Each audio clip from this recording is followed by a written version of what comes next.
Hello everybody, welcome to yet another edition of the Tuesday Show. My name is James Chen.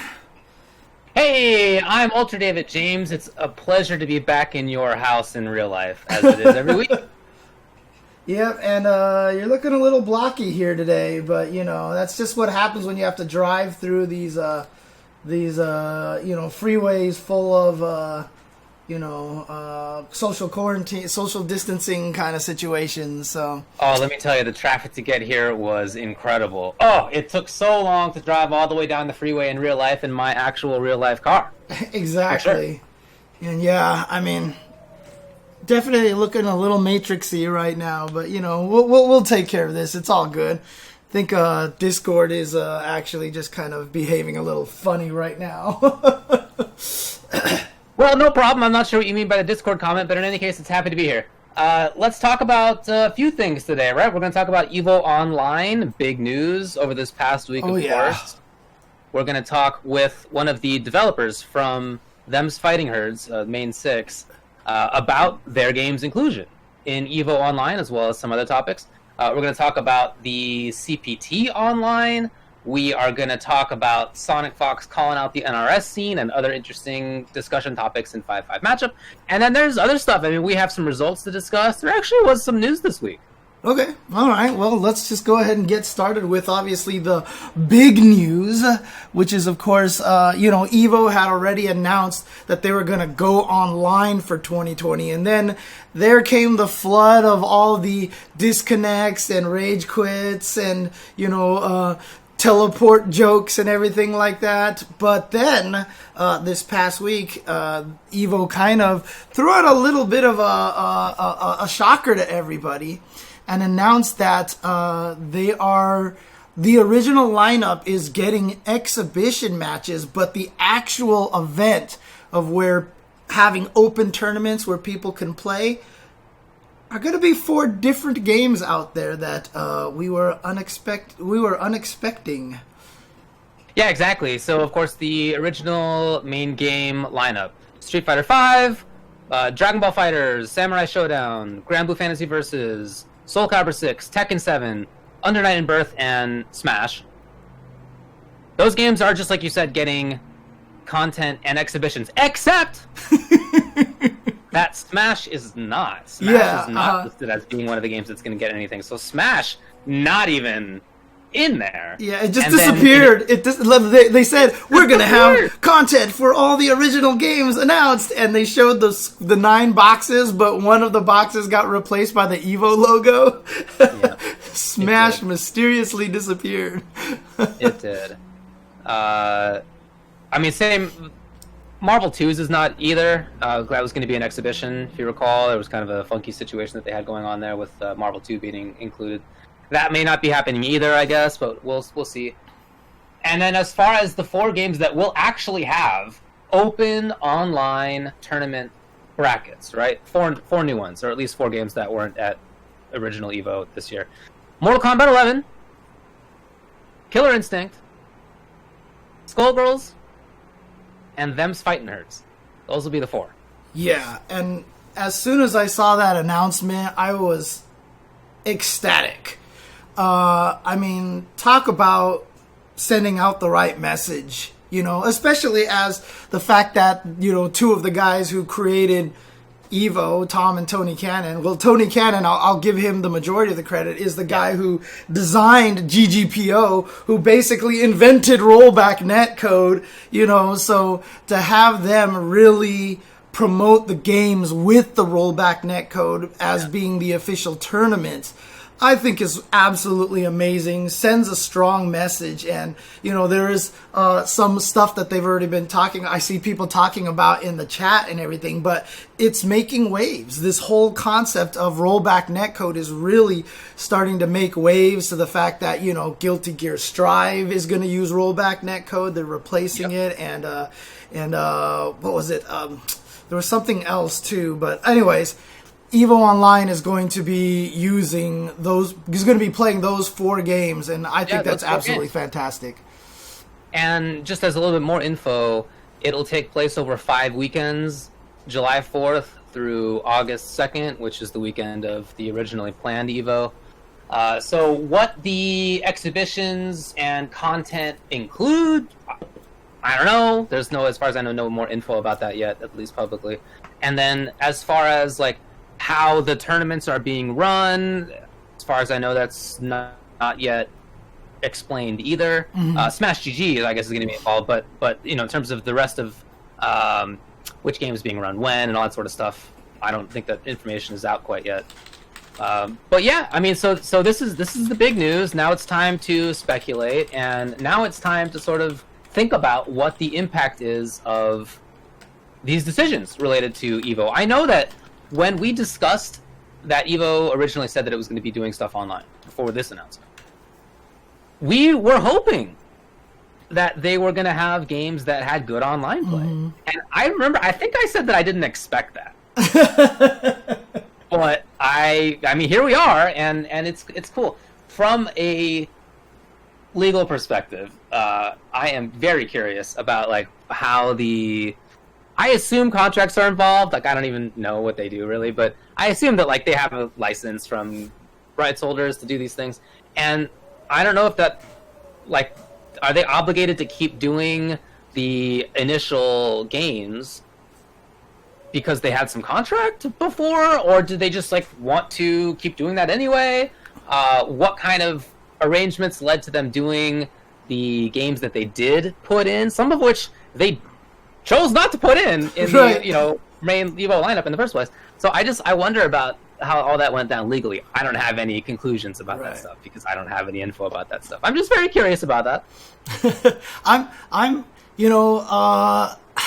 Look, I would imagine that Evo probably has a pretty decent amount of clout, maybe, that, maybe they could get away with some of this, but I don't know. I mean, what do you personally think about the 4 games that were chosen? Like, for me, I'm super happy to see the games. Skullgirls, Killer Instinct, and Mortal Kombat 11, for me, like, if you had to pick, a set of games to represent, I feel like those would be, like, some of the crucial ones. I'm absolutely thrilled that them's Fightin' Herds got included with it as well. I would have also loved to have seen something like maybe a retro Garu Mark of the Wolves, or even a Samurai Shodown 5.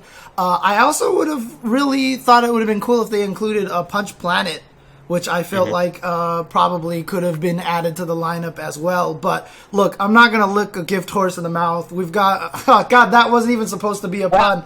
That wasn't even supposed to... Don't say it. It just... Don't say that it wasn't supposed to be a pun. It just kind of came out that way. I can't believe you admitted it wasn't supposed to be a pun. That was the worst thing. But, anyway, is Punch Planet not officially out right now? I'm not sure. Oh, okay. It's still early access. Got it. Punch Planet is still early access. Got it. But at the same time, like I said, I'm just thrilled with the games that have been chosen, and I'm pretty excited for this. And obviously there's some talk from people like, are you mad that this was the only way Skullgirls finally made it into Evo and everything like that? And we talked with Mike Z, and I don't think that there's a reason to feel that kind of bitterness. You know what I mean? I think it's good to be included, and I think Mike has even said that, like, he went on the Skullgirls Twitch channel and he's seen more streams of his game than he's ever seen before, and he's like, I've never had the problem of which Skullgirls stream should I watch, Yeah, no, it seems like it's having a big impact. So I'm excited that these games are going to be in there. I've been playing Mortal Kombat, obviously, and then I've been playing a lot of Killer Instinct, as I've talked about over the last month and a half. I've been spending a lot of time relearning that game with no expectation that there would be a tournament for it or anything. I just, it's a game that I really loved. It's a game that has great online play, and it's a game that I feel like is a good one to pick up during times of quarantine like this. So I'm really happy that that's going to be in there. It's a really great game, in my opinion. I'm happy for Skullgirls and them's Fightin' Herds for the same kind of reasons. They have scenes that would love to be larger. They have really strong gameplay that I think deserves to be taken to be looked at more often. I'm really excited that more people are watching. I think that's great for those scenes and for those developers as well.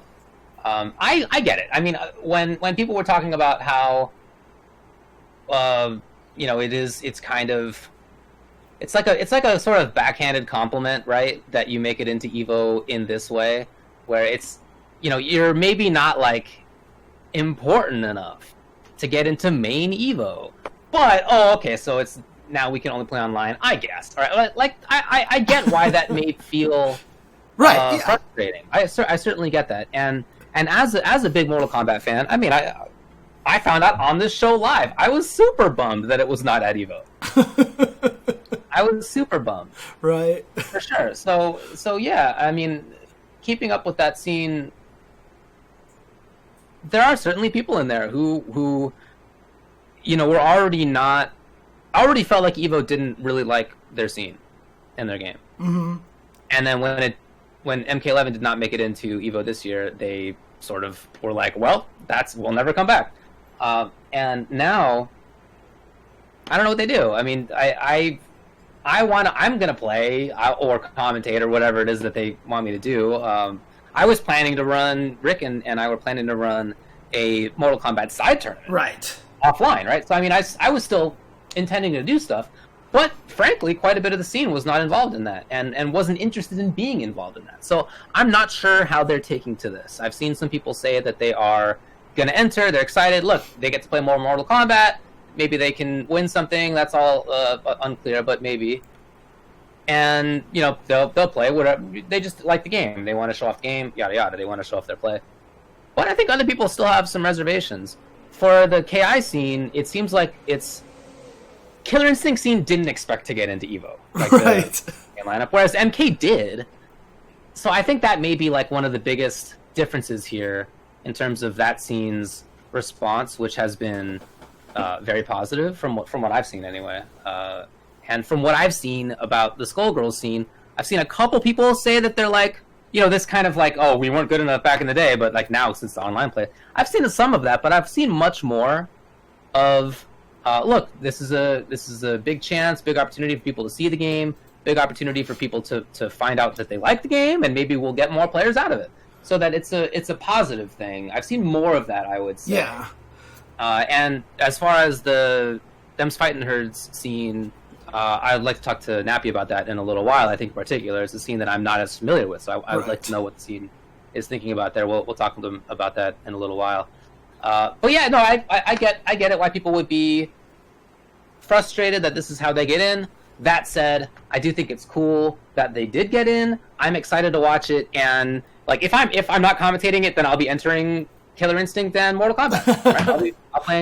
I'll be playing at least two. I guess why not enter more? I don't know. We'll see if there's a venue fee or whatever. But I mean, one of the interesting things. Not that I'll just enter.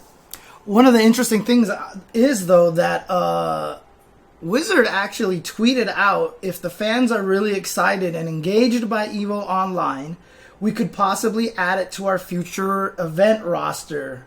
So basically, or add it to our event roster in the future. So Here's something that's interesting is that what if they just did that every year where they had like, maybe not the weekend right before Evo, but like, the 4 weekends before that ran like 4 online tournaments, and then there was the Sunday, and maybe they could even show some highlights during Sunday, of the online tournaments or something, and kind of do summaries or something. I think that would be cool. And if that's the case, as these games with good online netcode, I think that would be kind of exciting. Although the other caveat that I kind of do want to bring up, and I kind of hinted at earlier, is that this quarantine, Evo Online and everything, this could be the silver lining of the FGC having this quarantine, is that the netcode has really been pushed. Twitch even put out a tweet about the rollback netcode that had Sajam and Maximilian in there. Not only that, but I just saw this on my timeline. That basically was a little headline that says French-bred battle director for Unist, for Uni, Melty Blood, and Dengenki Bunko wants rollback netcode now that he has played it. So apparently they got a chance to play some Skullgirls. Apparently they were streaming Skullgirls, and now he's just like, you know what? This is the greatest thing ever, you know? And so maybe, I mean, we've already had news that one of the Uni developers was kind of looking into trying to put it in there, but now, you know, with all of this push and now the developers actually trying it, and even in Japan where everyone always says they don't need it because of their infrastructure, which isn't necessarily true. It's not even right. I mean, I've played Street Fighter V there, and it's not great. It's still not great in Japan. Yeah, someone in the chat actually apparently posted up a clip of him saying that he wants to use rollback netcode now or something. So maybe I'll play that a little bit later or something on stream, but that's absolutely fascinating. And like I said, this I think this could be the silver lining. This could have been what we weirdly needed to finally get the shift to take place that makes everything on, you know, to have Japanese developers finally give us the rollback netcode, you know. Well, look, Strive was doing it before COVID. I mean, you have to think that they were developing it for sure, right? Right. Already. And I think that we talked about the Undernight developer wanting to do that before self-isolation as well, if I recall correctly. So I feel like there has been this groundswell that started last year where many of the community members and community leaders were really trumpeting it in a way that, like, it just kind of built up to a crescendo compared to how it had been before. Hey, David. So I do think that there had been already a movement towards that. Yeah. But sure, I can definitely imagine that this situation has caused everybody to amp that up a little bit, definitely. As far as the timeline, right? Like, it's not like this can't be done before Evo for the games that didn't make it. It's right. Yeah, I'm gonna play the clip. Like what it could be in the future, yeah, for sure. I'm sure that this helped improve chances for that. I'm gonna play the clip on stream just so people can see this, basically. So I don't even know if it's in Japanese, because if it's in Japanese, then it wouldn't really work. But anyways, let's just. Oh yeah. I think I want to use rollback code. Okay, it is in English. There you go. ありがとうございました。 Pretty great. Good news. That's pretty awesome, dude. That's Definitely pretty awesome. News. So sure, I think that this could be more fuel on the fire, you know, towards making rollback netcode be the standard. Yeah.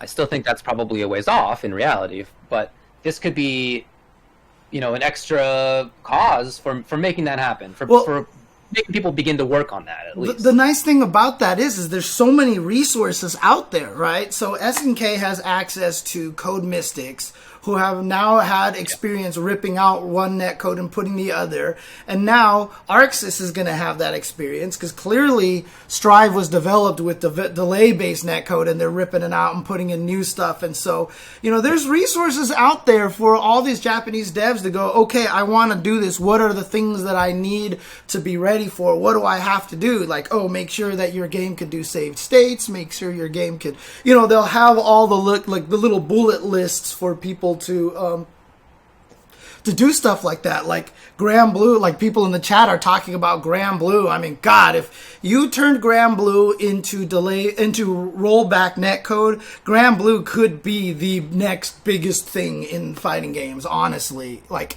that game had the potential to be so huge, and I feel like it is getting held back a lot by the delay-based netcode. It is, in my opinion. Especially at this time. Absolutely. Yeah.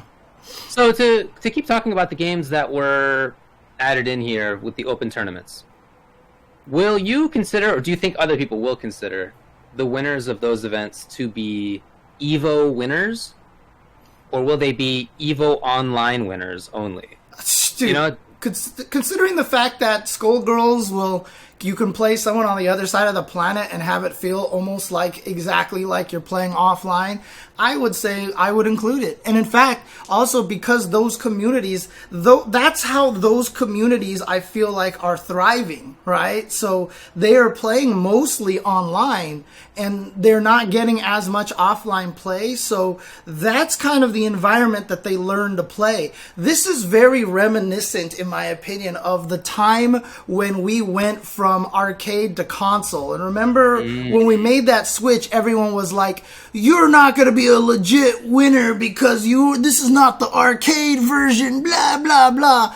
Like, if it was like Tekken and Guilty Gear, no, I wouldn't count it at all, right? But considering that the fact that these games have the actual online code to make it proper, and this is now the environment that we learn in. We went from arcade to console, where everyone started playing on console, and while everyone wanted to say console wasn't going to be legit, it became the norm. And this is very kind of a similar situation. Online is the norm now, and if we have games that have good netcode, this is how people are playing it.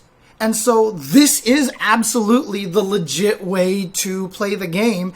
And so if you can win Skullgirls or Them's Fightin' Herds online for Evo, absolutely. I don't see why you wouldn't count them.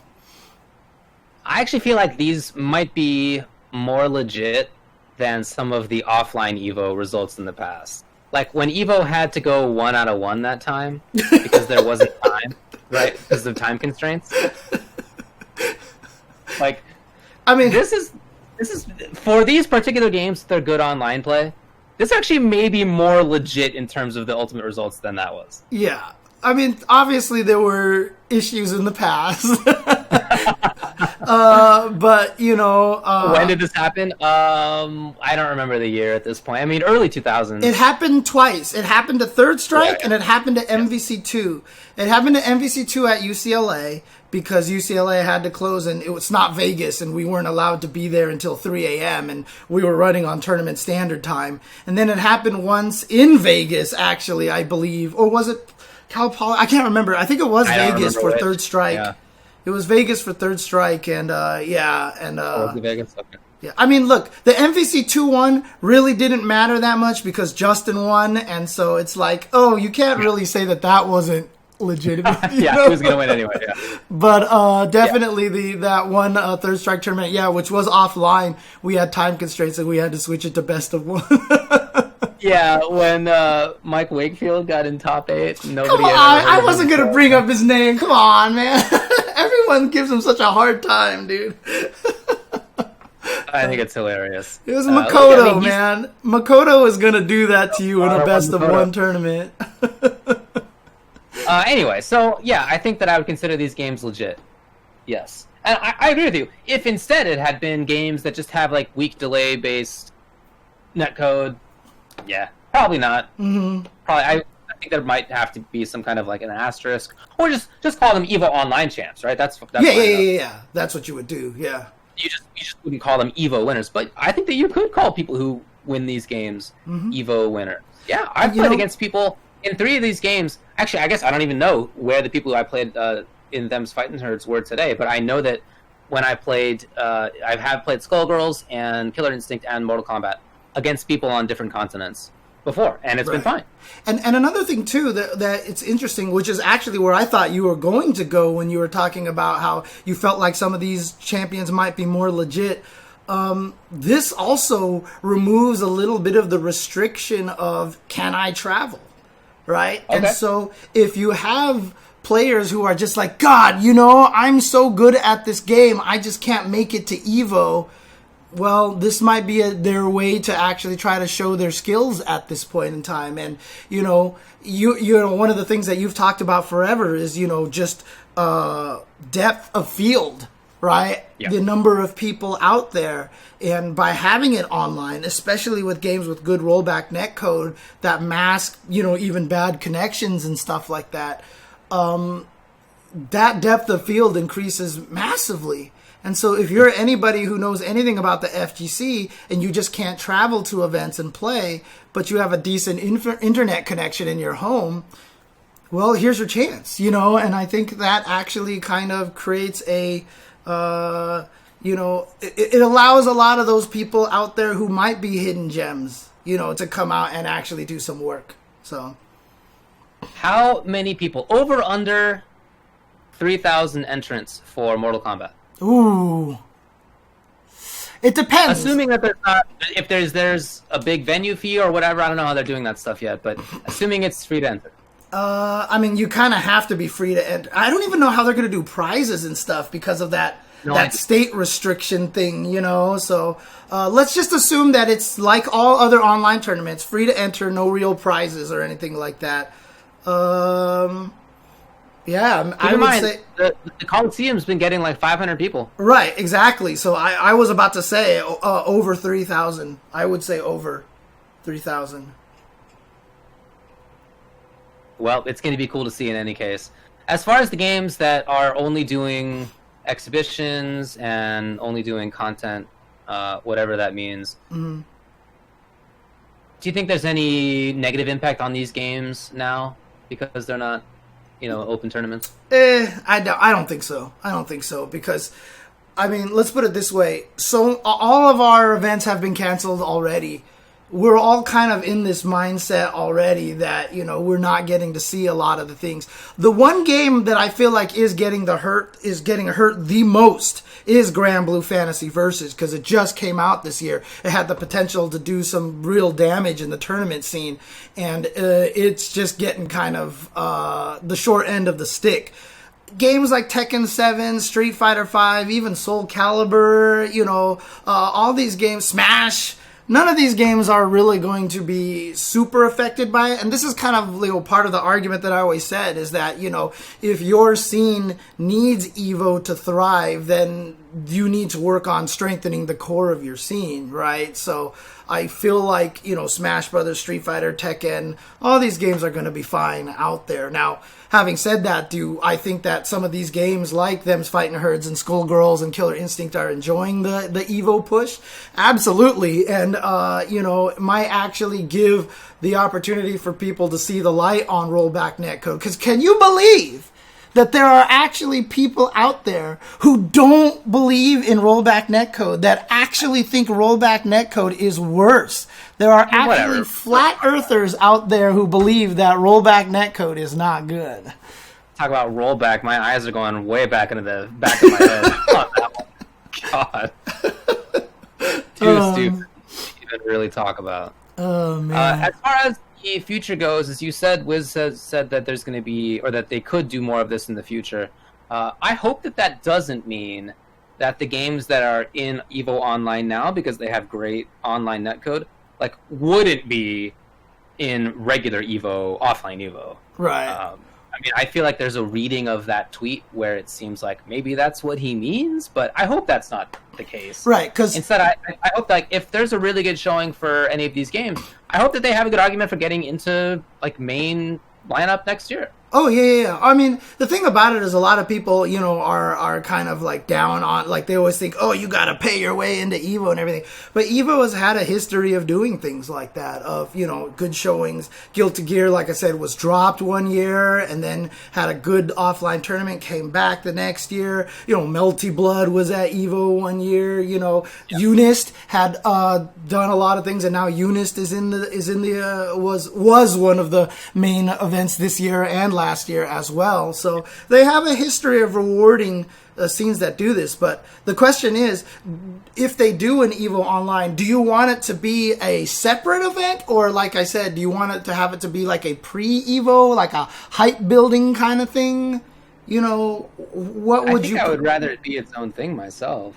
So like sometime in like October or November or something like that. I guess. Yeah, that might make sense if they're going to continue to do Evo Japan in beginning of the year, yeah. Evo Vegas or Evo World, whatever, in the summer.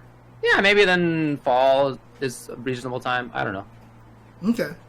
Oh yeah, in any case, I hope that there are good opportunities to showcase these games as main games that should be taken seriously, rather than just like, well, we need games that have good online play. Absolutely. I want there to be Yeah. But All at the same time, if they do decide to do it like as a pre-hype building kind of session to Evo, I think that if there are these games that are being played there, we as a community, because their online is so good, should do our due diligence to put the same respect on those events and to really, give it the proper prestige, because being a game that is worthy of being on an Evo Online because your netcode is so good should be something that is lauded and talked about in a positive light, as opposed to, haha, you're not at the official thing, you know what I mean? Like, I feel like there is its own right to be something that's super praiseworthy of being selected in that category. And by the way, just before we move on here, I do think that there is some impact on developers who don't have rollback netcode, as we've been talking about, right? Clearly some at least are picking it up or are interested in picking it up. One that I don't expect that to happen for is Nintendo. I don't expect Smash. Why are you doing this to the? Why are you doing this to the Smash fans, dude? Why you gotta break? Well, I would love it if they got good netcode, obviously. I know. But we were all thinking it. Not happening. We were all thinking it, David. You didn't have to say it out loud and make it sound so much more truthful and official. You're hurting people out there. It sucks. Yeah, but whereas there may be a hit to prestige or to sales for some games if they don't show up in big tournaments, like that may have some impact on some games. It's not going to be an appreciable impact on Smash. Yeah, it's just we're talking about like an order of magnitude of sales where it's just like whatever, right? So anyway, sucks for that. Anything else to say about Evo itself? Even if I do, I'll save it for later because I don't want poor Nappy waiting forever for us over here. Shall we bring him on then? Yeah, let's do it. All right, let's get him on here. Where is my thing? Here it is, and boom. Hello, Nappy of ManeSix. How are you doing? Hello. I'm doing quite all right. It's nice to be here. Awesome. And in case people don't know, what is your role on the ManeSix team, Nappy? I'm the combat designer and animation director. Basically, all the stuff you see in the game and all the mechanics involved, that's all me. It's my fault. Dang.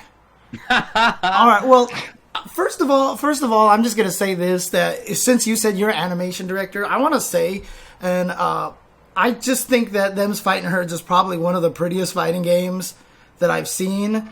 Animation wise, people were telling me about like how, I think it was like Palm's eyes, keep darting around and everything like that. Yeah, and it's like based on a randomizer, and, that's great. But not only that, but I just also want to say that Them's Fightin' Herds as a fighting game, the way the characters pop from the background and the way that their animations are very perceivable by, just your eyes and everything, that you can see what they're doing, I think is really top notch. I think it's probably one of the best that I've seen in, 2D animated fighting games. And I just wanted to say that. That's all. That no point just saying many that. Thanks, dude. I just wanted to compliment on that. So yeah, all of those little points have always been really important to us. Clarity of the viewer is super important, but also as the player, you got to know what you just got hit by and how far apart characters are and all their attacks and all that stuff. Yeah. Super important. Yeah, I played it against people online for the first time today. I had a lot of fun. I'm playing Velvet because she's the annoying zoner, and the game even says that she's a good choice. Jerk. So I'm playing the character that's the jerk, which is pretty cool. That's definitely me. And I played against, turns out, one of the best Tianhuo players in the world, I guess. Somebody who people think could make Evo.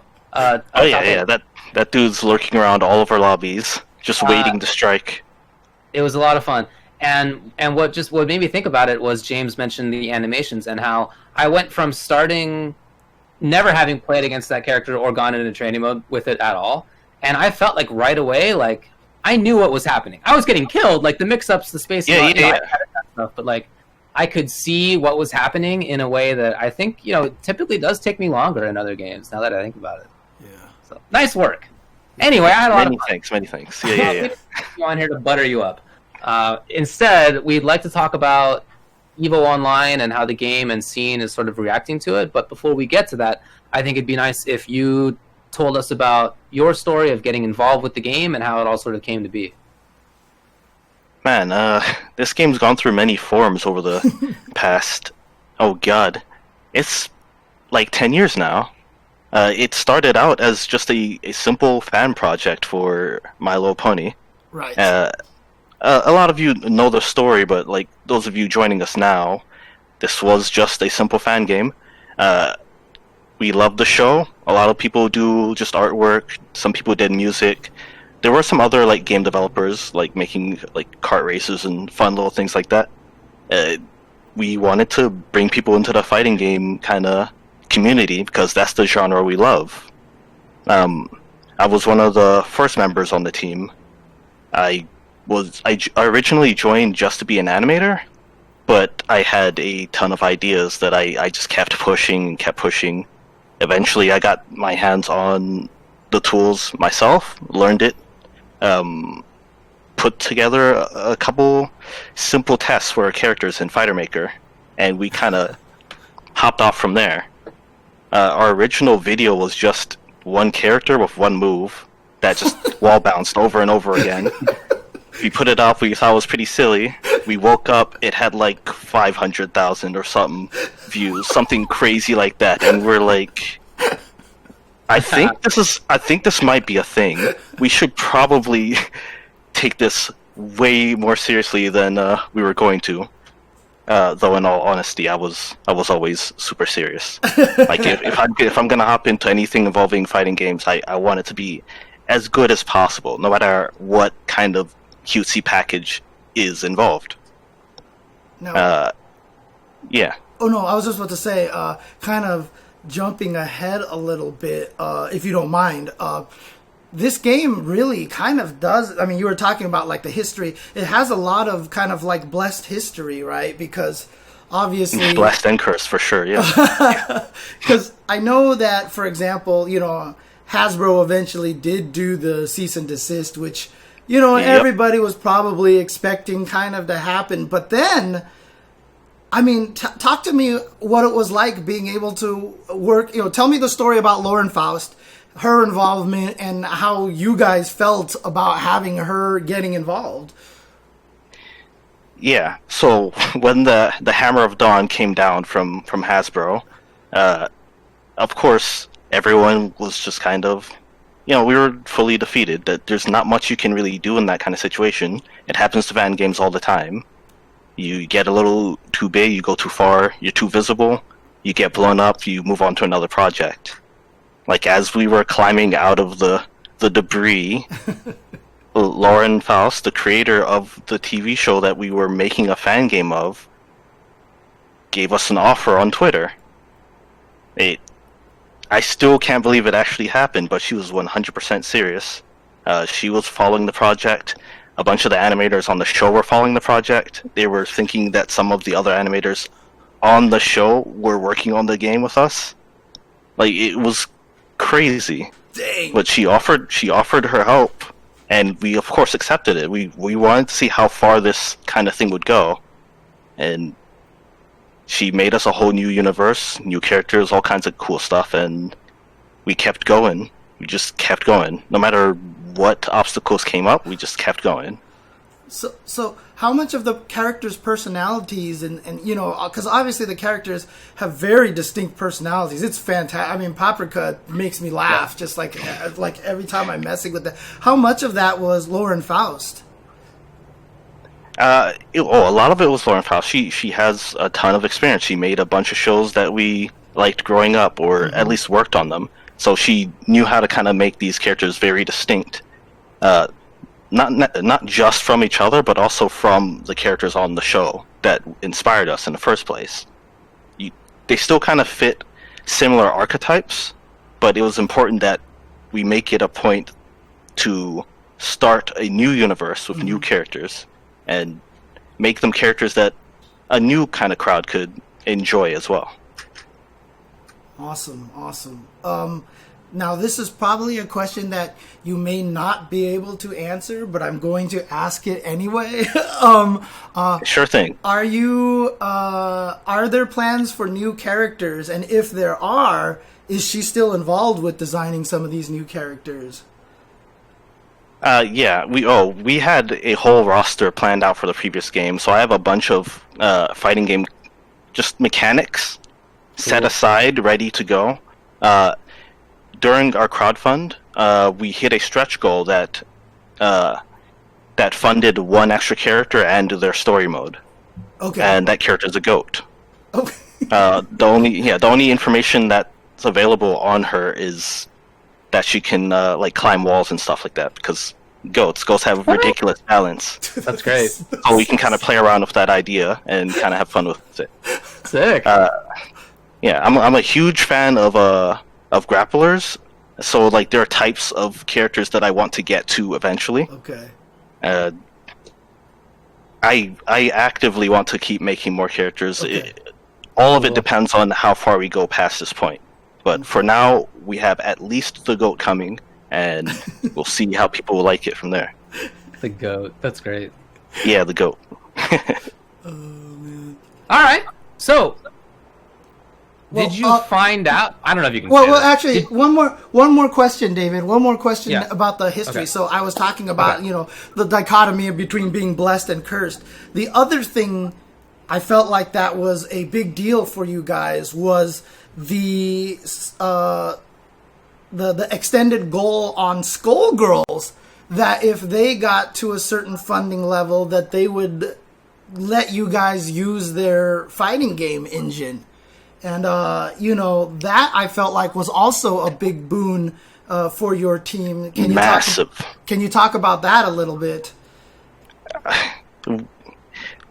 Knowing what it took to make a fighting game, even though we were just a little fan game, we started from scratch. We went through all kinds of iterations and problems throughout development. During the Skullgirls crowdfunding, we saw people were giving them a little bit of issue with their pricing because they didn't understand how much work it takes to animate hand-drawn, frame-by-frame, high-definition characters. Mm-hmm. So, like, we were pretty active in those comment threads, and we just kind of almost jokingly asked if we could use the engine at some point. And Mike was like, you know what? If we can hit this goal in our crowdfund, you guys can totally use the engine. And so we were added to their crowdfunding. We combined our powers of the fans of our games and pushed it way past that goal. And because of that, we have probably one of the best fighting game engines you can get for like 2D style fighter. Yeah. It's pretty cool. I mean, look, we had Mike Z on here, and he just basically said he's doing this so everybody can play and, make the games that they want to make. And so, again, shout outs to that guy for, I mean, he really is kind of doing this for the greater good, and it's absolutely. It's very impressive. It's very impressive. All right, man. Anything else to say about history? Oh. Well, I mean, do you have any more questions about history? Yeah, I mean, mostly I just kind of wanted to talk about those 2 points because I wanted to make sure that people who are watching this were aware of those kind of stories. Mm-hmm. And, because there have been so many cool facets about that. So if there's anything else, Nappy, that you have that, like, in particular you want to say, maybe give an example of one of the cursed things or just talk about one of the other blessed things, it's up to you what you feel like is a significant part of the history. We'll give you one more significant thing, and then we'll talk about the Evo Online stuff. Yeah, sure thing. I mean, I think I'll just give the general encouraging words of no matter what happens, you're going to run into some tough times during development of any project you're really passionate of. But sticking it out and recognizing that opportunities will arise one way or another, no matter how ridiculous the situation, take on those opportunities, find alternate routes. Like you can reach really, really cool places that way. Okay. And Cool, that's man. about all I really have to say on that. Well, I guess one of those cool places is Evo 2020. Yep. Did you guys find out on the trailer, or did you know about that in advance? They had approached us a little bit beforehand. We don't know much beyond that. Like, Okay. all we knew was that we were being approached, and that the moment we were approached, the first thing that I asked anyone, I wasn't speaking to them personally, but when the news reached the rest of the team, the first thing I asked was, "Did Skullgirls get in?" Because I know how much trouble they've, been having getting in, Right. and it was super important that that kind of storyline wrapped up. Yeah. That's cool. Well, It would not have felt good getting in before SG, despite all that happened before. Yeah, definitely. Good man. Good man. Well, how do you feel about the game being at Evo Online? I'm still catching up. It's a whole flood of emotions. I long since, pretty much since the beginning, figured that there was no chance of something like this happening. Not in like a bad, negative kind of way, just kind of accepting that this is just a sort of niche project in a niche genre, and I was perfectly content with a smaller player base. Maybe a couple people check us out if they want to. Hopefully they like it. Like, that's about as much as I expected. Mm-hmm. And then when this whole thing happened, now we are much further than I ever thought we would be, and I'm super excited to see so many positive comments coming in. This is nowhere near what I expected. Just as Well, that's a little side interruption, sorry, kind of continuing on the history thing, Hold Back to Block, Esteban Martinez, made a documentary about your history as well. It was linked in the chat here. Yes. Really good. Down here at the bottom right now. Obviously, you'd have to type that in manually. We'll try to make sure we add it to the description below, and that way you guys can just I'll put click it on the it YouTube directly. So there you go. Yeah, Anyways, definitely check it out. Thanks again, Vestavan. That was a fun interview. So, Make sure everything's nice and casual. what do you think the impact will be on the game or on the community of it being in Evo Online? Oh, so far it's been great. As I said, the response has been wildly positive. A lot of people are excited to hop in.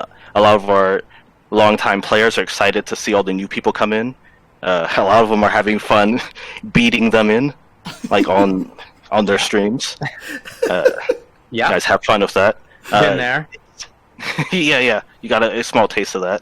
Yeah, it's cool.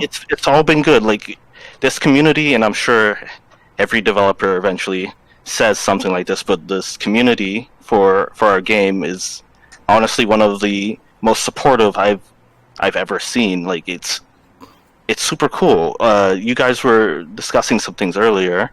I'm sure you'll get to it, but our community has been running a bunch of tournaments every week ever since we hit early access 2 years ago. There are groups for any player level, beginner, intermediate, just cool. top of the line, and we run tournaments for that stuff, or they run tournaments for that stuff every week. And if there's any hesitation to getting into fighting games, there's some kind of a group you can find within this game that will accommodate you. Like, they even run streams that teach players the basics and all that stuff. Oh, nice. So there are tools, there are community members, there are groups, everything that you could want to kind of ease into the genre. Not necessarily just our game, but the whole genre. Okay. And so do you feel that Evo Online will end up increasing the size of the player base? I mean, what hopes or expectations do you have when it comes to that? In the past couple days, we've I think we've almost doubled the size of our main Discord channel, and our concurrent players have, I think, blown past launch. Like it's everything is way larger than anyone was ready for, but thankfully it seems to be running relatively stable. People are having fun. A couple issues here and there, but we've been able to keep up, thankfully. Right. So that's actually an interesting point that a lot of people probably aren't thinking about. You know, this kind of explosion is also probably, you know, giving you guys weird QA testing on like matchmaking, sure. lobby sizes. Yeah, there's some bugs we noticed even on David's stream that he hadn't seen in a very long time, and he ran into them one after another. Was it the Arizona thing? Was it the Arizona thing? There were a couple smaller ones that are not really noticeable unless you've been playing for a while, but we saw them and we were... I mean, we weren't freaking out for real, but we were like, oh, really? We haven't seen that one in 2 years. It's like, yeah, it's been a blow up in every sense of the word, but it's been fun. Yeah, but before we went live, you mentioned that this has kind of like upped the schedule for you in some ways, development-wise. What's going on with that? For sure. Yeah, so we had a plan that we outlined, and we actually put a bunch of it public. Right after we hit 1.0, we had a list of things we were going to do, including improving aspects of the lobby and spectating and stuff like that. We had other stuff we were doing for other parts of the game. When the Evo announcement went up, everything now has to go towards the online infrastructure, including lobbies and spectating, because in whichever way they're going to be running this tournament, we don't have any of the specifics on that yet, but the way that they're running the tournament, we have to make sure it's as smooth as possible. The GGPO netcode is good and all once you get into the fight, but getting from the main menu to the fight has to be as smooth as possible. Right. Like, you don't want to get into a lobby and then explode or end up somewhere else in the game. Or you don't want to blow up the servers too much and have everyone's position be wrong and all that kind of weird stuff. You want to make sure things are stable leading up to the fight, so that people can actually experience all of the GGPO goodness that we've been trying to push for years. So that's what's been pushed forward. Okay. Yeah, I mean, oh gosh, I had a question and it left my head. Never mind. Okay. Well, I was wondering whether you have plans to make the same kind of netcode changes that Mike Z has been doing in Skullgirls. Oh, we are absolutely exploring that for sure. Like, any improvements to GGPO is super welcome. Even though we've made a bunch of changes to the engine by now, there's still a lot that conceptually that we can kind of look into and kind of share data that way. We have our eyes wide open on that issue. Like, this, if there's some way to make the best netcode even better, we absolutely want that, because having better netcode just means you can play more people from further away. Even some of the matches you had earlier that might have felt a little bit muddy would feel zero muddy with his fix, and that's more than worth it. Right. Now, I'm sure the sales for the game have hit a spike as well. Are you guys thinking, I mean, obviously, again, these are questions that you don't have to answer, but are you guys planning on expanding the team maybe to kind of handle some of the growth that you guys are experiencing right now? That kind of thing is we're always open to that. Everything, just like characters, the ports, all that stuff, it depends on how exactly those numbers fall. Okay. We want to do it. It depends. Okay. All right. Awesome.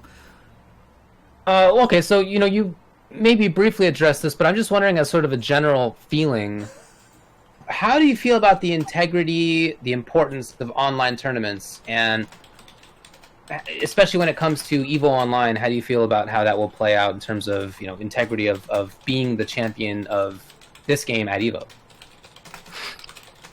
I'm unsure of exactly the methods they're going to be using for something of this scale, but I think for the most part things should be fine.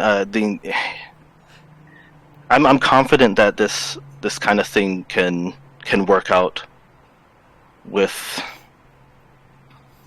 I don't know. It's not really a sort of a thing I put very much thought into on the integrity, like whether or not it's legit or whether or not it can work. I'm just focused on, is the game working? Is it functioning well?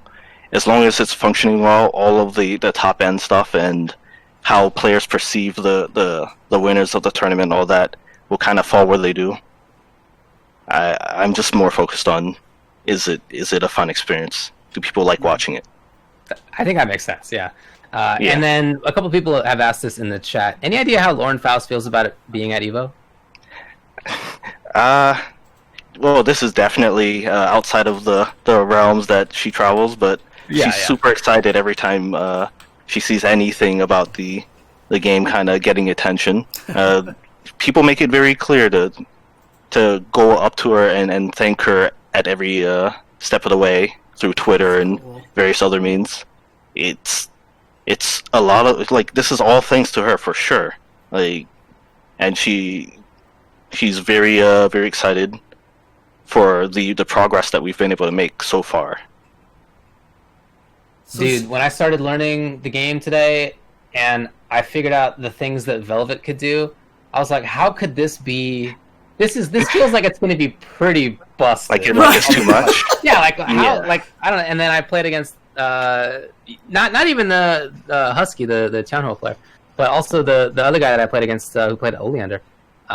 It like made sense. Right. Dude, like when I was messing with Velvet and I was like, okay, I can launch like an ice attack from across the screen, and if it hits him out of the air, it's a knockdown, so I get free. How all is the way this to fair? the ground. You know, and then you just figure out that every character, and that's one of the interesting things about this game, you know, because it kind of falls in line. We had Keats on a while ago talking about Killer Instinct, and a lot of people have talked about making fighting games like don't nerf, buff, only buff, and I feel like that's kind of the mindset that you guys had with this, because obviously characters have been nerfed. I've talked to some of the guys. For sure. And there are histories of things being a little too busted, but it sounds like the goal is to keep everybody still so free flowing that the players themselves have a lot of command and can do all sorts of really evil things, right? Yeah, that's where we start. Like, whenever I make a character, I start out at the very, very top and then go a little bit above that in like little ways, and throw it to the wolves. Just see how disgusting people can get with this character. And the moment it stops being fun for the other player, I kind of take notes on what parts of that were really cool to see and what parts of that were really annoying to see kind of loop over and over and over again. And adjust that way. So I start top down, and I so far it seems to have made for some really hilarious moments and fun characters. I definitely agree with that. I mean, oftentimes when we talk about just like character balance, and one of the things that I've always said about fighting games is, as a developer, if you know what your character is capable of when you've put them out, then you've probably made a bad fighting game. So, a lot of times it's probably pretty exciting and sometimes mortifying to see what your character is. Oh yeah, there have been some pleasant surprises for sure, yeah. That's awesome. All right, well, anything else to talk about? You got anything to plug? Hey, give our game a shot. You might be surprised at what you find. It has a really cutesy package, but there's a real fighting game in there. Yeah. And now we have quite a few testimonials. Yeah. So, by the way, I really enjoyed not just the gameplay itself, but I did the salt mine thing, which was I didn't even know what it was until I started doing it, and that was a lot of fun. And I see there's like a real story aspect of it, which is cool. The writing, even just in the tutorial, was really good. Like just in the tutorial itself. So I've been impressed by a lot of it so far. Yeah, one thing I want to add is, again, since we're coming to the end of this, and I can't. It's not me trying to butter you up at this point, but like I really love presentation is one of the most important aspects of fighting games, in my opinion. And like I said, the graphics pop and everything like that, but the decision of what you guys did with the music, the dynamic music, that the background stage will change to the character who's like winning, is gonna make such a big difference for viewers. The little tutorials, like I haven't had a chance to mess with it yet, but I know you had like the short hop tutorial with Arizona. You guys are doing you guys are doing the story mode. You guys got the practice combos in the training mode. Your training mode is super robust and everything like that. Yeah. You guys are doing a lot of what I think is really important for fighting games, for bringing people in. And I know there are some people out there who might not be fans of the aesthetic, going into the game. But my message to those people out there is, look past that. There's a really creative game here, and the character designs are fantastic. And I don't know, as I was messing with it, I don't know if you were watching the stream. I know a lot of your dev team was watching the stream when I was messing with the game a little bit. I mean, I was just laughing, at all these things that I kept finding. And, it allowed me to exercise a lot of the goofy, combo butt itches that I can do, land this move 7 times in a combo, kind of thing. And it's a really impressive product. Every step of the way that I've been keeping track of this, I've been impressed more and more by the things that you guys have done. So, man, many thanks. I don't know what to say to that. It's everything I could have hoped for. Like, making a fighting game, I always focused on there being a game there, like a whole package, rather than just a blank screen with like a versus button on it, and then stopping there. I always kind of wanted to have a game that had a bit of everything, and I'm glad that you guys have found it so fun and humorous. Like, just making people smile is a great feeling.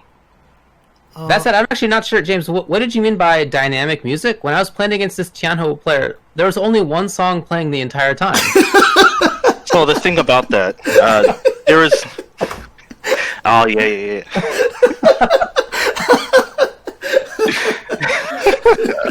Anyway. Fair. Nice. Oh, man. Well done. Well, one last question that I have for you, Nappy. Honestly, if you could go back in time and talk to yourself 10 years ago when you first started on this, and, like, how shocked would, 10 years ago Nappy be at where them's Fightin' Herds is when you were just working on a wall bounce video that got 500,000 views? I don't even know. Man, I would of course call myself crazy, but then I would look back at the game I started working on in the first place, and I'd be like, oh, you know what? That makes sense, yeah. Nice. Crazy things do happen sometimes. Cool. Awesome. All right, man. Well, thanks a lot again for coming on. Appreciate it. It's been nice to talk with you. Many thanks for having me. Totally. Yeah, all right. Well, and again, just as a summary, everyone give the game a chance, try it out. $15 on Steam right now, if I'm correct. Yep, $15 on Steam. We regularly go on sale on Humble Store. All kinds of fun stuff. Just check it out. Yeah, cool. Absolutely. All right, man. Thanks a lot again. All right. Have a good night. See ya. All right, cool. Well, that was a really nice talk. Shout-outs again to ManeSix and to, I guess, Inside Evo. Shout-outs to Evo for that as well. Yeah. Good luck for the community, for the game. Something to definitely watch for. And, if, like me, you like watching all of the games at Evo, I just... The biggest reason why I wanted to give it a bigger try was I want to understand what I'm seeing when I watch, right? Like, I want to know what it is that I'm going to see when I watch the game at Evo Online. And lo and behold, I really enjoyed it, right? It wasn't just that I ended up learning a little bit about what to watch for. I really like the game. So, all right, dude. Well, you want to take a break? Yeah, let's go ahead and take a break. And when we come back, we've got some other fighting game stuff to talk about and some 5-5 topics. So, guys, we will be right back. As soon as this works, come on. There we go. Okay. Hope everybody's been having a good time. Streaming on the corner at the very top of the screen there. You can check it out. This is Akito Loves Music, a SoCal fighting game player. I got to meet him at the Grand Blue Fantasy vs. launch event. He plays a lot of fighting games, obviously. And you can check out his SoundCloud at soundcloud.com/AkitoLovesMusic2. You can also check him out on Twitter at Akito Loves Music. It's all on the top, right there at the very above all the slides. You can get all the information right there. You know, Broken Tear, I still use your First Attack logo. On all my First Attack stuff, I still use that logo, dude. So, I may actually need your help with some fancying up logos in the future. But I know that you've also been playing the game a lot, and you've been thinking about the game a lot, them's Fightin' Herds, Kugi. So, you know, another testament out there for people on how fun the game is and everything like that. So. Hey, thanks for the sub again, Richard Kuklinski. We don't know if we're going to be commentating Evo Online. I don't know if you already addressed that, James, but we'll see. Hope so. Be cool. All right, dude, you want to begin? Yeah, let's do this.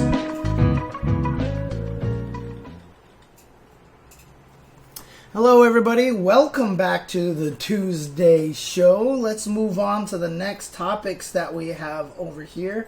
And we're going to be doing some 5-5 matchup. All right. Let's get some discussion going. Before we get to the viewer questions this week, we had one that we wanted to address. That, by the way, was part of the viewer questions, but we just wanted to talk about it, so we're just going to do that. And that that is, what do you think about what SonicFox says about the NRS scene? What did he say about the NRS scene? Refresh me that's on an this important one. question. So, Fox had a series of tweets where they talked about how essentially they kind of think that the NRS scene is a little lazy about stuff. So, to quote, "This is the only community I genuinely feel don't push themselves to their absolute limit. Our game is not easy, so I don't expect other players from other games to win off rip, but their mentality will take them much further than a lot of players if they come over here. Buff your mentalities. The tools the game hands me are what I will utilize my best to win. You either hit the lab and keep up with me, or complain as you go 0-2 with yada yada." You know, basically calling out the scene a little bit and saying, take this as a wake-up call. Like, he wants them to get better. They want them to get better. Right. But, like, they don't really feel like they're there. Right. I mean, this kind of spawned from them saying this kind of on their stream. They actually said, like, legit 99% of you players in the chat right now suck at this game, you know. And I saw some people, I only got word of this because some people were calling them out, like, this is not how you, this is terrible as a top player and everything like that. And I just kind of read it. I was like, it's probably kind of true. Yeah. But, I mean, here's the thing, right? Obviously, MK9 NRS era, right, is when we had the tournament where Justin Flo, Markman, L.I. Joe got top 4 at that launch tournament and everything.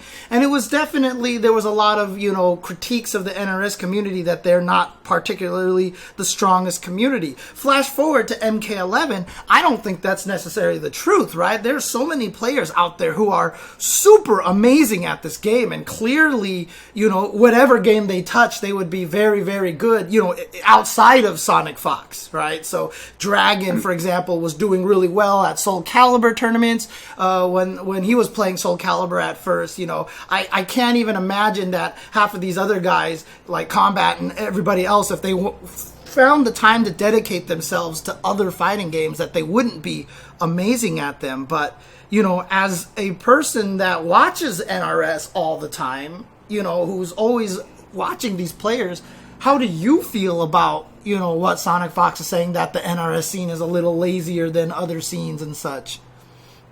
Well, to go back to the classic example of MK9 and Justin winning, I would say that's really before there was like a strong MK scene. Yes, of course. To be frank. Like that's, you know, those guys didn't win Evo, right?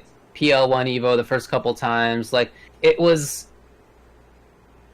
really beforehand, right? And then the NRS scene developed, and it's been on sort of, in my opinion, an upward trajectory ever since then. Oh, yeah. So I would say that I think now there's a good cadre of players there who are strong and would be strong if they were playing in other games as well, for sure. I think that in the immediate sort of impact of this is that SonicFox was calling everybody out and then got dunked by Ninja Killer in a $1,000 money match yesterday.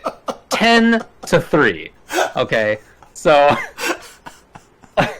now Fox and Ninja Killer have like had a little back and forth. They had a little bit of a back and forth throughout 2019, which was the first year that Ninja Killer was like coming out and competing. To interrupt for a second, they train with each other though, right? So, or is Ninja Killer considered more like a direct rival that they don't train with each other? I don't know what they do. I've seen them play on stream a bunch. I don't know how often they do that, but I've definitely seen it before. Okay. So they definitely play. What I was going to say is that I don't think that Ninja Killer is who SonicFox was talking about when SonicFox said that stuff. So it's like kind of karmically funny for Fox to call everybody out and then to get dunked like the week after. That's hilarious. But I also don't think that they were talking about Ninja Killer in the first place. You know, the names that I mentioned, like Dragon and stuff, they're part of the 1% that SonicFox is not including in the 99%. Yeah, for sure. For sure. So yeah, look, I think it's right. I mean, I think that there's...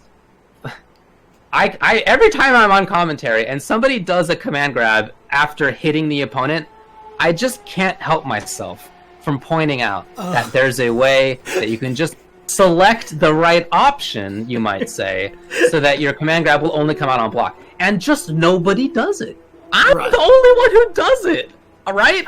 I don't understand how that could possibly be true. But it is. So I think there's like very clear things that the scene could be doing that is just like quite obvious. Yeah. I mean, people are picking up option selects in some ways. So one of the patches that came out a little while ago now made it so that you can't cancel out of jump kicks on block, but you can on hit. Oh. So now you can option select a jump in kick, and if it hits, you can follow up with like fatal blow. Is that a universal change? Yeah. Whoa. So you can now option select on hit out of a jump kick, and people do that. Okay.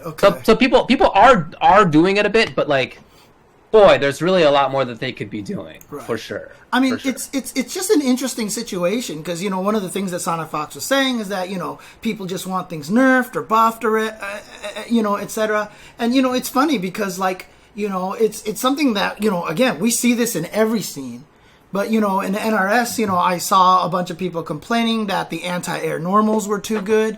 And then I also saw people complaining that jump 3 or jump 4 was too strong, you know. Look, I don't even know what to tell you. Like, there's...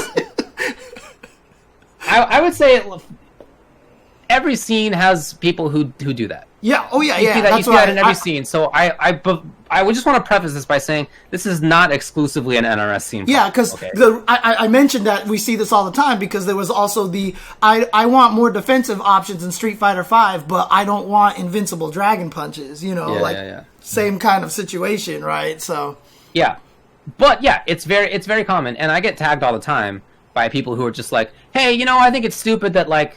Can you believe that this hitbox interacts with that hurtbox in this way? And, you know, it's like baby complaints that I just don't want to even hear. Right. I can't imagine how much of those the actual developers themselves must get. It must just be so constant.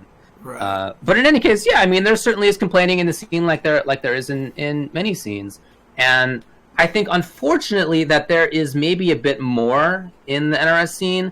And I think it'd be very interesting to know why that is. I would theorize that that's just sort of like a community. It has been a feature of the scene since Test Your Might days. And maybe the fact that sometimes the developers nerfed characters after a bunch of complaints maybe sort of fed that idea that, like, we should be complaining because there are changes that will come as a result. Maybe that had an impact as well. I don't know exactly what it is. But I do think it's true that there is, again, with the caveat that every scene does have complaints, I do think NRS scene maybe has the most, at least among the ones that I follow closely. So rather than say that, okay, wow, it turns out that if you're trying to do a jump and punch, but you do it a little bit too early and you don't get the cross-up version, and the other opponent did, like, they thought you were going to dash in, so they did, like, their back one or whatever. Maybe, like, your legs will interact in a weird way as, you're jumping in with their normal that's now in front. Maybe. But the lesson from that is not like, wow, they got to change these hurt boxes. It's, well, just don't do that. Right. Like, yeah. I mean, just a different. You should have just done a different thing in the first place. Right. I mean, just as kind of a plug to our Patreon stuff, the article that I just wrote that's currently only available on our Patreon blog to subscribers and stuff. One of the biggest keys for me recently, everybody knows that I've been trying to get to Diamond Ranked in Street Fighter V.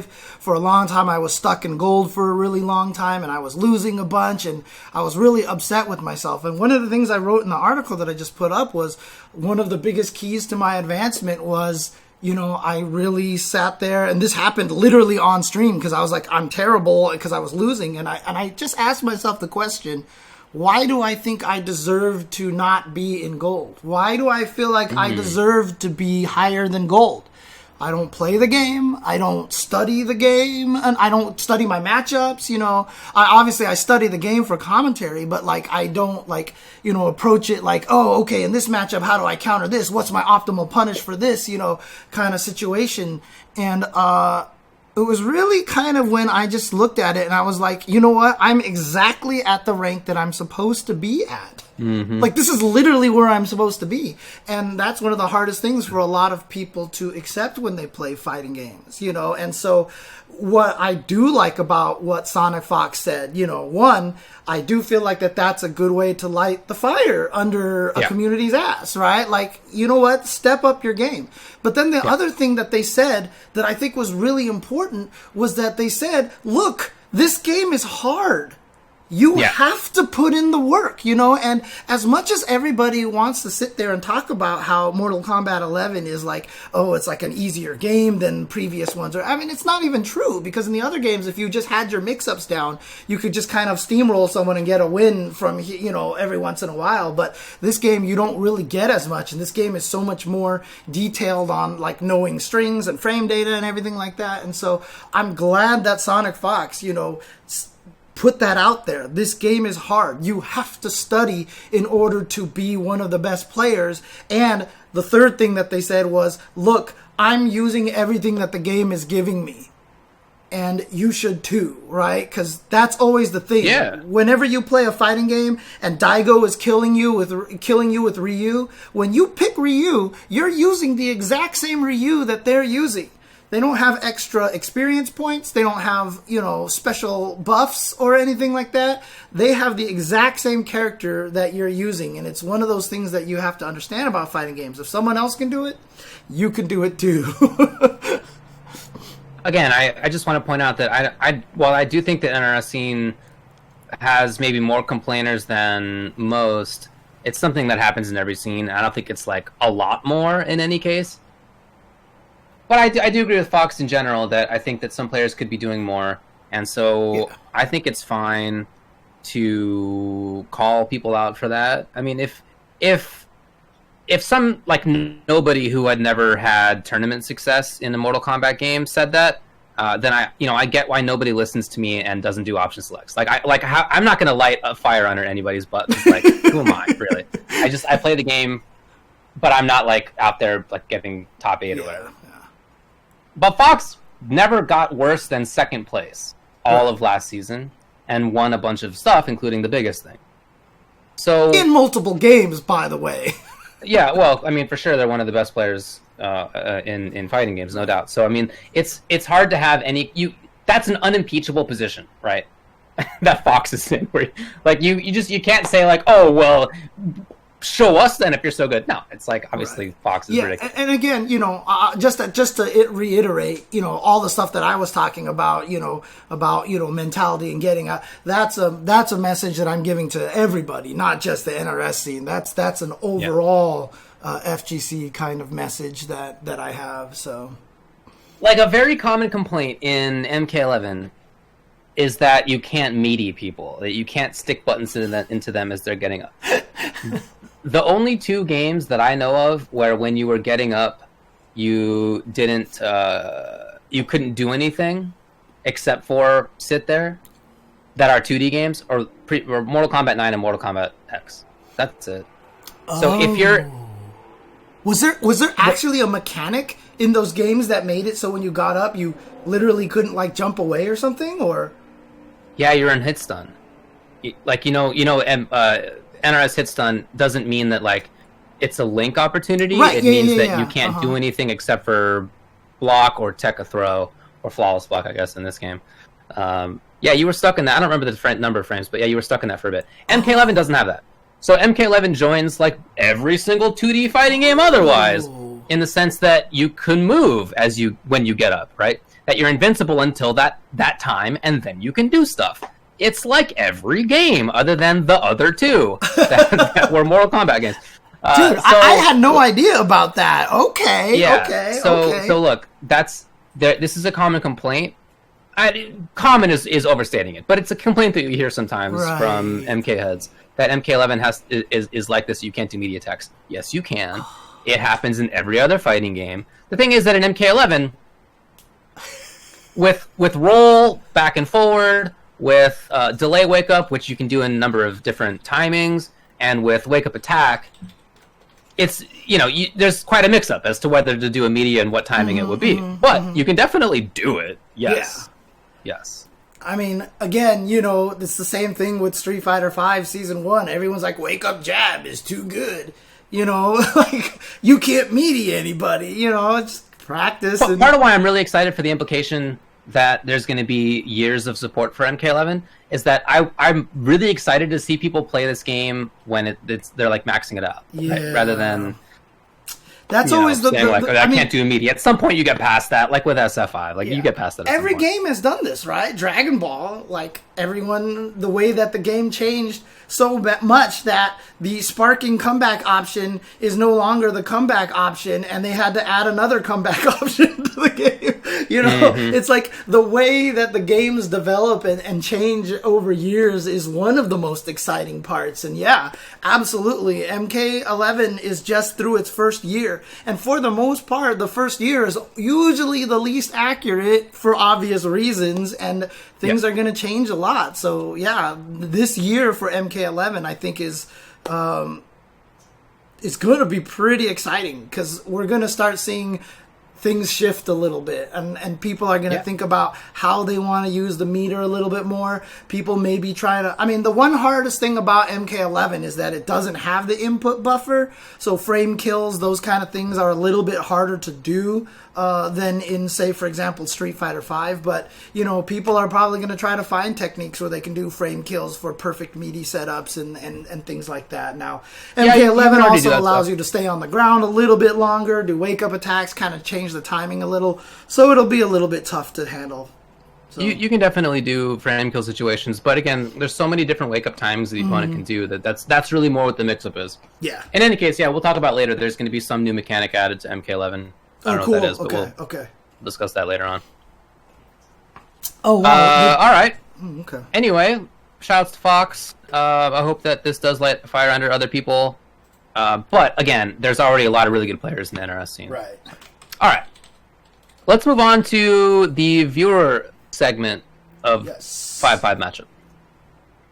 What do we got? Let me see.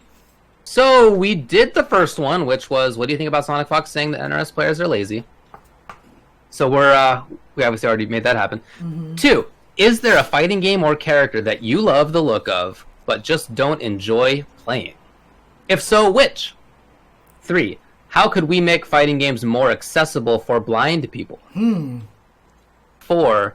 If you're a fan of a character who's a guest in a fighting game, but you don't like how they play in it, does that make you less of a fan of them? That was submitted by somebody who really likes Spawn, but doesn't seem to like how Spawn plays in MPLA. Okay. It's very similar to the number 2 question, actually. It is, yeah. 5. Do you think the Gatling system was changed in Guilty Gear Strive to appeal more to Street Fighter players? 6. Do you like characters who play by different rules than other characters in their games by having unique mechanics or systems? 7. How do you know when it's time to put down a fighting game and move on to another? Do you have experience getting tired of or falling out of love with a fighting game? 8. What's a fighting game from the 1990s you love that no one talks about anymore? And 9.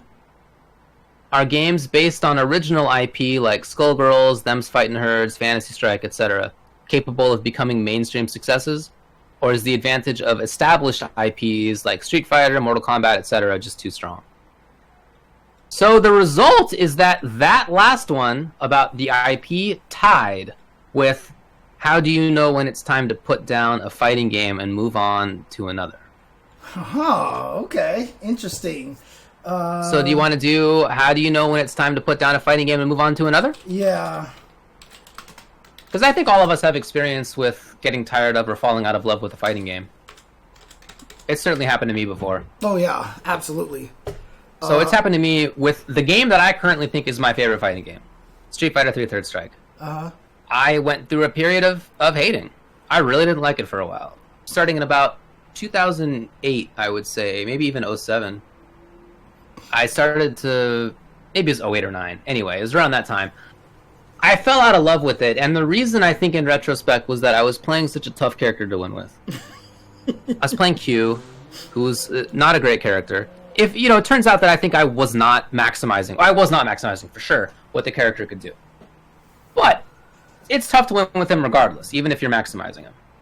And I think that it just got frustrating that I didn't have the same tools that other people had, and I think I just got tired of it, to be frank. I think that's what made me give up the game for a while. Now, in the moment, I didn't couch it in those terms. I didn't say to myself, I don't like losing, so I'm going to stop playing this game. I didn't say it to myself. That's only me sort of now analyzing what I think I was actually thinking at that time. Instead, at that time, I phrased it more like, oh, I'm so sick of the parry. Like, I'm so sick of having to guess constantly. Yep. But the reason I had to guess so constantly, the reason the parry was so oppressive for me, is that my character sucked at those things. So, I think that it just wore on me. Yeah. Being unable to feel like I could... I felt subjectively like I wasn't an idiot. And yet I almost never won. And then I briefly did switch to Chun-Li, the best character in the game, and I made top 8 in a month, and I was like, this is stupid.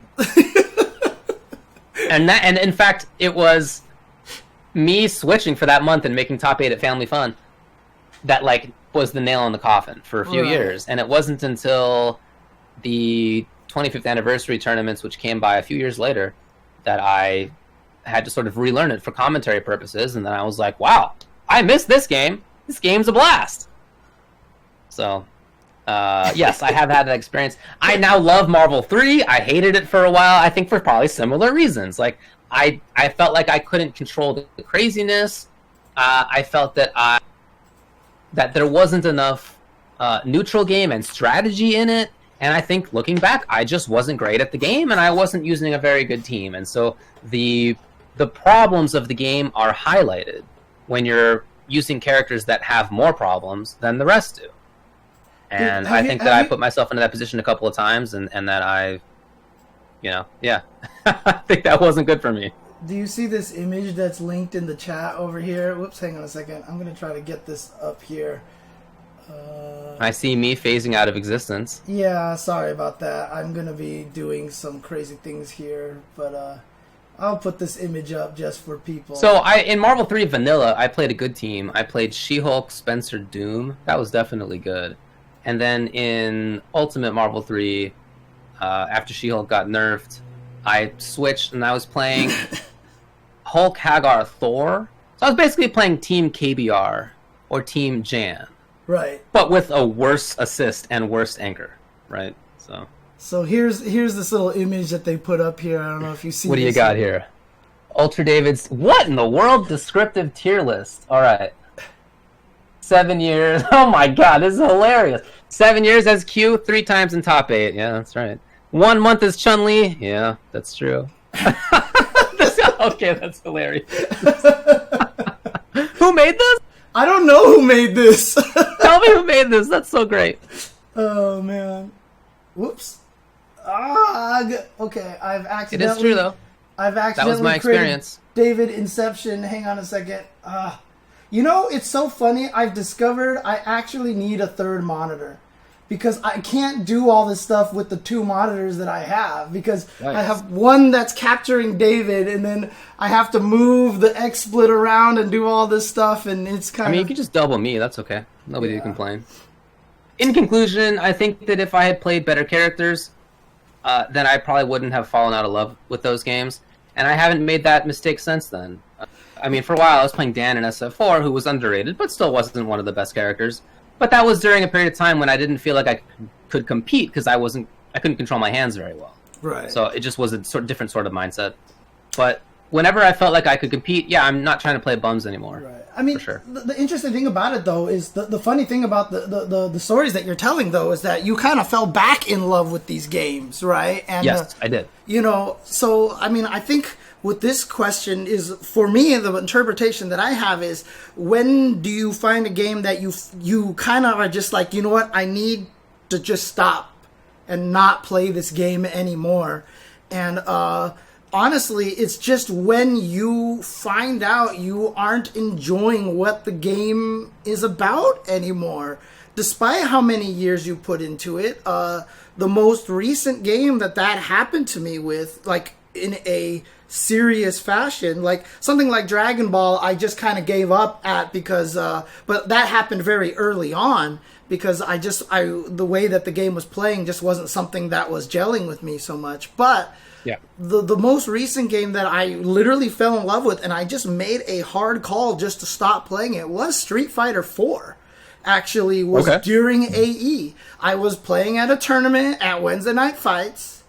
I got hit by an unblockable. This was before Ultra. I got hit by an unblockable by Alex Myers. And then Chris T hit me with a cross-up and landed in the front and hit me. And I was like, I'm not playing Street Fighter anymore. I'm playing Lab Fighter 4. This is just like, there's nothing I can do about these situations. And I was just like, you know what? I hate this. I don't enjoy this. I don't want to play this at all. And like, honestly, and those are the 2 matches I lost in that tournament. And I felt like I lost for reasons that I'm not going to say they were illegitimate reasons. I'm not going to say that they were wrong reasons. It were just reasons that didn't gel with me. That I was like, you know what? I don't want to take the time to learn all these things. This is not the kind of thing that I want to do. God, if you miss Salty Chen, you need to watch my stream more often, Canon Red, because it's there every week. Salty James is there every week. And it's just, at that point in time, I just made the conscious decision to just put the game down, because it should never have anything to do with the size of the community that are playing with it, unless that's important to you. Actually, I'll take that back, because everyone's going to have different criteria, right? If having a large community is important to you, then that'll be a factor. But, because having a smaller community might mean you have less fun with the game.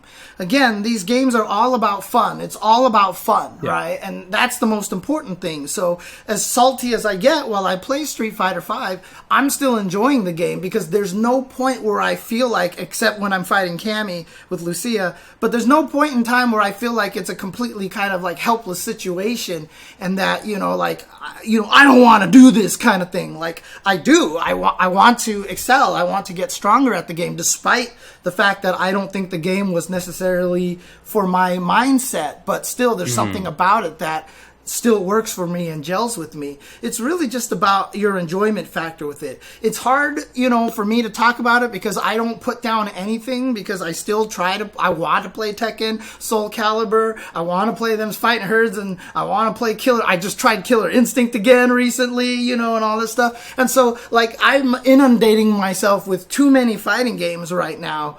And right now, for me, like, probably one of the major criteria is, can I play this game online? Because if that wasn't one of the criteria, then Under Night and Birth would be something I'd be playing like almost every day, right? But the online is just not good.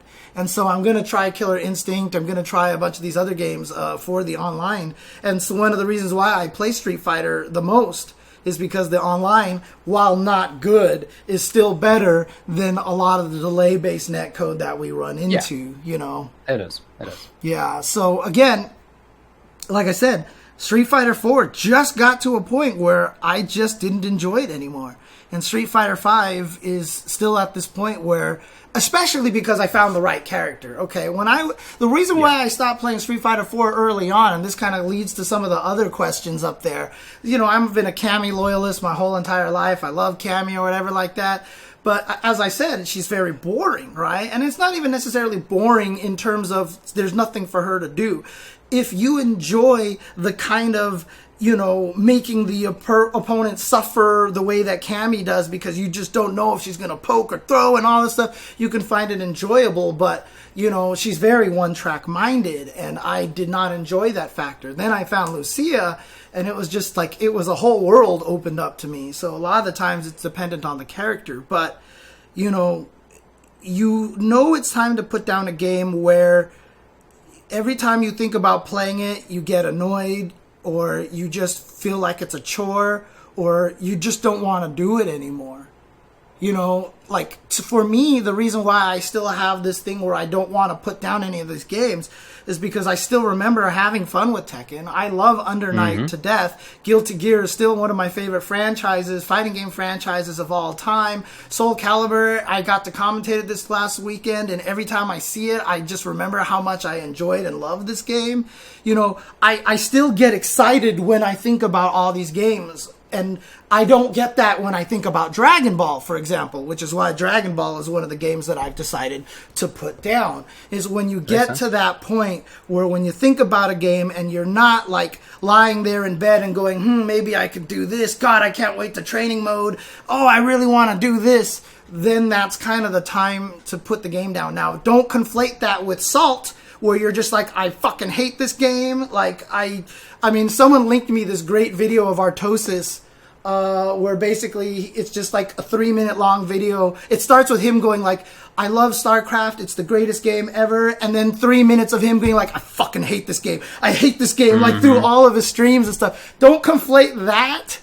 Like when I'm sitting here and I'm not playing online with Street Fighter V, I still turn on the PlayStation 4 just to test things in Street Fighter V because that drive is still there, So, you could be mad and just be like, I hate this game. I never want to touch this game again. But that's Salt. So, be careful about those two kind of emotions, essentially.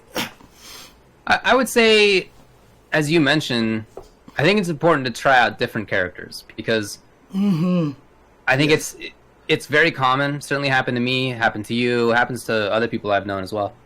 That what you're actually falling out of love with is the character rather than the game itself. Yeah. So maybe you're frustrated because your character doesn't do something that's good, or maybe you're bored because your character plays in a way that like you don't actually enjoy. Every game has a lot of different characters. Yeah. Every game has a lot of different ways to play based on the characters. Like, regardless of how similar they may seem, each character is different and is going to be doing different stuff.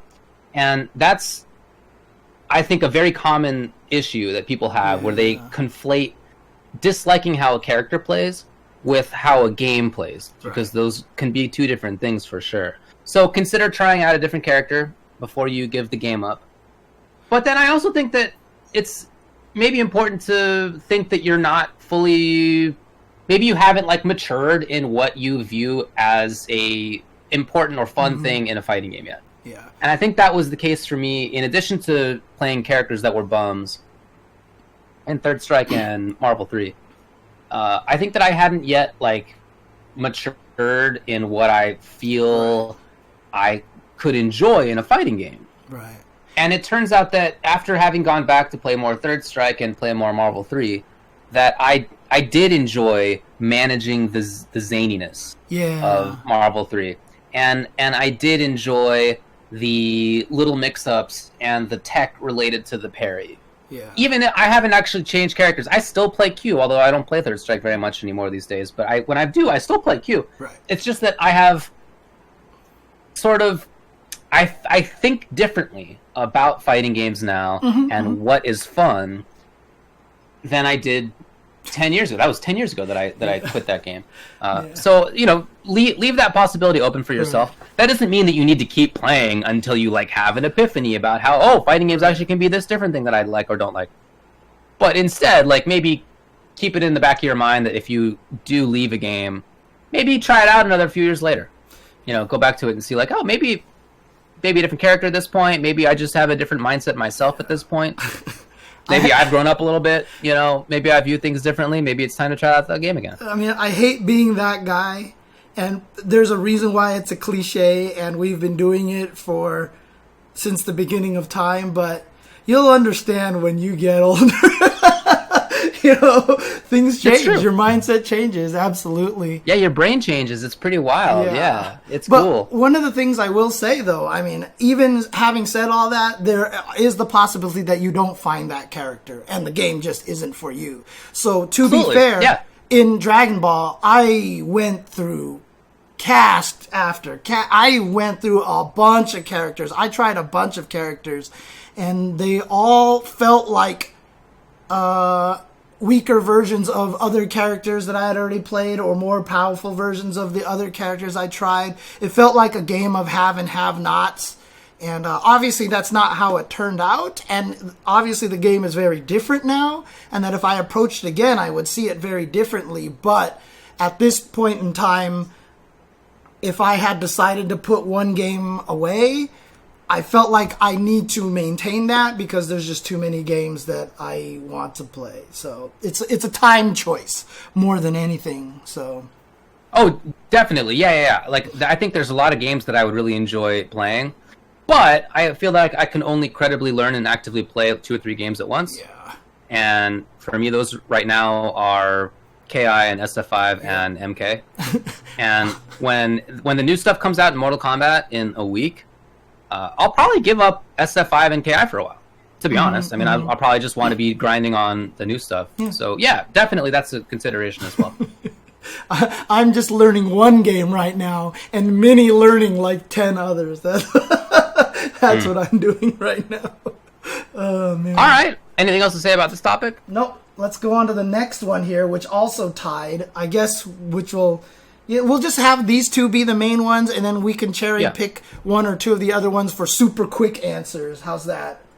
All right, you got it. So this other tied one is, are games based on original IP like Skullgirls, Them's Fightin' Herds, Fantasy Strike, etc. capable of becoming mainstream successes? Or is the advantage of established IPs like Street Fighter, Mortal Kombat, etc. too strong? What do you think? I mean, I've been talking about this for quite some time. I do think that the established IPs are, I wouldn't say too strong, but they will always have an extreme advantage, right? Again, it's one of those things that I mentioned that people don't realize just how big Street Fighter got during the Street Fighter 2 period. I mean, Mortal Kombat, same thing. Both of those games were so strong a part of the culture that I keep watching movies and someone keeps mentioning Street Fighter. I think I was watching a TV show recently and they mentioned Street Fighter 2 and they mentioned Street Fighter 2 in Shazam. They had a Champion Edition cabinet in Captain Marvel. It's like you can't escape Street Fighter. You just can't escape it, and that will always give it the advantage. Because as soon as you bring back Chun-Li and Blanca and Zangief, and someone's just going to be like, "Oh God, it's Zangief! I love this!" Right? So that's always going to be a big advantage. Now, having said that, does that mean that the other games that have original IPs don't have a chance? No, they absolutely have a chance. It's just very, very hard, and you have to have the right circumstances to get it into that ability. This is not even just a fighting game problem. This is a video game problem overall. Whereas this is an entertainment problem. Entertainment problem. Thank you. Yeah. So when the next Uncharted comes out, if there is one, I don't know if it's ended or whatever like that, but like whenever a new franchise comes out, it's always going to have that advantage. But I was also friends with people who were working on God of War 1 when nobody knew what God of War was, and God of War became one of those franchises after a while. Now, they also had the money, the backing, Sony, they had all the advantages to help them with that. But we see situations like Under Night In-Birth right now. The community, what they've done for this game, gotten it into Evo. Now the battle director's sitting there playing Skullgirls and says, "I want rollback code." Can Under Night In-Birth become one of the biggest fighting games? Absolutely, especially because that whole, because we've discovered now that the U.S. loves anime, unlike 10 years ago where they were like terrified that, they would change the cover and take Ranma 1/2 fighting game and turn it into Street Combat, which is the ugliest damn fighting game that you've ever seen in your entire life. This is like 25 years ago, not 10 that years was, ago. 25 years ago. But, it's very possible. It can be done. Are you fighting uphill? Absolutely, and it's gonna be very tough. I have the optimism that it can be done, but the realism that you are gonna have to work not even twice as hard, not even 5 times as hard, not even 10 times as hard, maybe 50 times, maybe 100 times harder to get it to the point where you have the same kind of advantages as Street Fighter and Mortal Kombat do right now, or Smash Brothers, for example. It is not a fighting game problem. This is a problem that, even calling it an entertainment problem is minimizing it. It's just a feature of at least modern society. There are political dynasties, right? There's a Kennedy in the Congress still. They're like, probably always will be. Mm-hmm. We know the name. The name matters, right? When some new technology is created, whoever's the first mover in there has a huge advantage when it comes to the future as well. And you see remakes in Hollywood all the time. It's not just a video game thing. There are big-time sequels going on. There's a huge... The Marvel Cinematic Universe is basically an exercise in the fact that we don't want to make new IPs, right? You're banking on the fact that everybody knows what this is, and that that they're going to come out and watch the movie because it's part of the universe, rather than spending the time to create all this new stuff. Now, that's not to say that you don't get you get new politicians, and you get new technologies, and you get new movie IPs. Sure.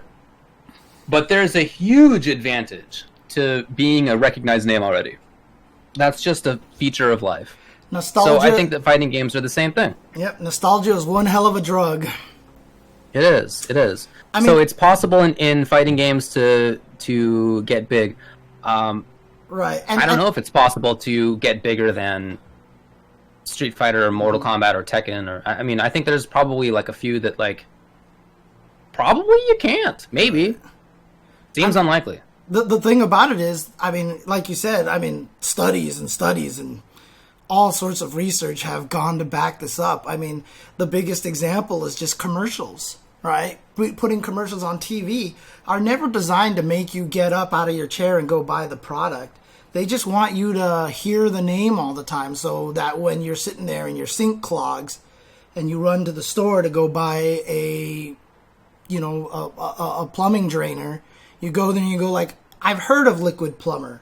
And so it feels more legitimate, You see Liquid Plumber versus, Drain Clean, and you haven't seen Drain Clean before. You're like, this must be some generic, like, they don't have the ability. So it's all about that brain recognition, familiarity kind of thing. They create the nostalgia in your brain, and that's how it all works. And so new IPs are always going to have trouble. But if the new IP can then turn itself into the nostalgia drug and get that into your brain, then it can get up to that point. But can you surpass the Kings at the time? It's very hard, very hard. All right, that sounds right. Okay. You want to answer anything else of these questions here? Let's take a look here. I wanted to say one thing real quick about number 3, which was how can we make fighting games more accessible for blind people? The answer to that is ask a blind person. Yes. I don't think either of us can say much. However, I think it was Sven, blind Sven from the EU, who did talk about this one time and talk about the importance of audio in fighting games. Make sure that if it is in stereo, that the character on one side comes through one ear louder than the other, so they know what side they're on.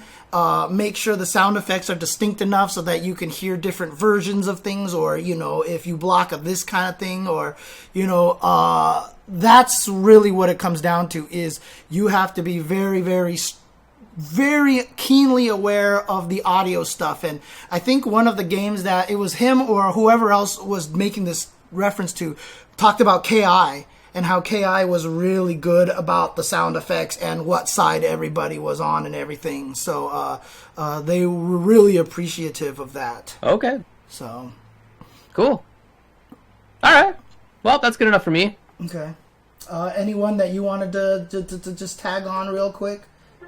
Whenever anybody asks me about games from the 90s, whether it's like, which games do you want to have a genie's wish that they would be good? Or like, which games do you love that nobody talks about? I think I always have the same 2 answers, which is Fighter's Destiny and FX Fighter. I think every time there's a question, I'm always like, yeah, one of those should be good. It's a very common question that we get, for sure. It is. Yeah. It is. All right, man, let's move on to some other news. Yeah, so as you can see up there at the top, shout outs, by the way, to my stream chat. So one of the things that we had talked about for a while was having a beginners tournament, a tournament for beginners to play in. I've been doing a lot of work on this. I've been working on Smash GG and doing a lot of research and tests and everything. I ran a quick 4-man tournament last week. Shout out to the 4 guys who came and played. And like I said, one of them said it was their first tournament ever, which I thought was super cool. But I'm ready to announce. Announce an official start for this. This Sunday, I'm planning to run the first one. I originally called it Scrimmage because, that's a sports term that's, for like practice and everything. And then someone said, you should call it the Sure You Can tournament. And I was like, that's actually kind of genius. So now I've called it the Sure You Can Scrimmage at this point in time. So, keep an eye on my Twitter and on the UltraChenTV Twitter. I will be putting information out there about registration, about signing up. I've been doing a lot of research into Reddit Street. I was going to do one last week, but I realized I was woefully unprepared as I was reading Reddit's beginner's guide. And so I've done a bunch of stuff like that. It's going to be for Street Fighter V. There's a lot of information there that I will put public very soon about rules and all sorts of things like that. But the one thing that I do want to put up is I made a logo for it here. I'm actually very proud of my logo here just because the Sure You Can part, I turned the N into the DP motion. And plus thumbs up, I think, is genius. So Shoryuken mode, DP motion plus thumbs up is the sure you can. There you go. So this is the Shoryuken scrimmage that I'm planning to do at some point. This is for beginners. So in Street Fighter V, the rule is going to be gold and under. I basically wanted to make it 5,000 points, 5,000 LP and below. So it's basically gold and under. It's for beginners, and it's going to be a free to enter tournament, no prizes. It's just for you to get experience playing online. And the prize that I've determined that you will get is that David and you will, as the winner of the tournament, get to choose between myself or David to fight against. And then after we play you, we will give you advice and tips on how we feel like you could, on areas that you need to work on in your game, essentially. Yeah. So that will basically be the thing. It is US only for now. However, depending on if the netcode proves to work out good or not, we might have to even limit it to East Coast, West Coast, like a lot of events are doing. Yeah. And because we're just streaming it, at some point in time, if this starts to go well and I get enough experience, and when I'm running this, that it goes smoother, or I get other people to help me run these events, I might try to do a Latin America region, a Europe region, an Asia region, kind of thing like that. And we can do stuff like that because, like I said, as long as the players have good connections to each other, it doesn't matter if our stream view and everything like that is a little laggy and whatever like that. So, but the goal is to try to start this this Sunday at 3 p.m. Pacific time. So if you're East Coast, that'll be 6 p.m. If you're West Coast, you'll be 3 p.m. Hopefully, I don't expect too many people to sign up for this at first, but we'll see what happens. I've been surprised by things. But I think this should be super fun. And again, there are a lot of people who can smurf, right? Someone's asking, what if they're super gold lose so they could get to gold? And if you're super gold and you lose on purpose to get to gold, that's fine. Whatever, right? But you can obviously create a smurf account, whatever. Look, there's no prize money. There's what would be the point of that? You can grief it all you want. We have the discretion to ban anybody if we feel like you're trolling everybody, and we'll just DQ you right away. But for the most part, come on, it's a good time. Let's just have fun and give people these opportunities to play in these environments, learn to fight against other people that they might run into again. So now they have to have this mentality of the next time they run into them, what can they do to adjust? These kind of things that I want to build skills for a lot of these players, I think should be a lot of fun. And, if you do get out of gold, then that's an even better reward than entering and winning our tournament, because that means you have the capability of trying to get to, platinum and such like that. So that's the idea right here. So I'm really looking forward to it. Yeah, I think it'll be a lot of fun. David and I will try to commentate it basically over, Discord and stuff like that. So it should be a lot of fun. And that way you'll also get your matches, if you play on stream, commentated by myself and David. So I think that'd be cool. All right, cool. Okay. And so as far as anything else to say there? No, I was just about to say, we can also go through, you can also see if someone has like a rookie account, and then you go and look, and all of a sudden, you check their other scores, or like their casual match scores, and it's like way the hell up there. You can find ways to notice these things like that. So there you go. Well, if David doesn't show up, then I will bring Jimmy C back to commentary for sure. So I don't know. I don't know if you actually saw the test tournament that I did. I commentated with my friend Jimmy C. But he was kind of an asshole. Jimmy. So I kind of he's a dick. Yeah, he was kind of mean. So I would prefer to commentate with you over Jimmy C. But if David guy, Ultra David. Yeah, got it.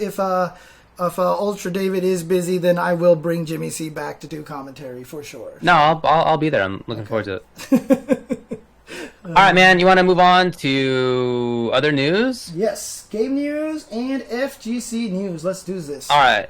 Well, we usually go in order of game news then community news, but I would say the CPT Online is probably bigger news. Okay. So let's do that. Let's do community news. Sure. So the Capcom Pro Tour Online is happening in 2020. Mm-hmm. And look, we didn't know whether there was going to be anything this year, right, for CPT. Until Ono was like, heads up, everybody, there's going to be a thing. And then a couple days later, it was the news that there was going to be Capcom Pro Tour Online.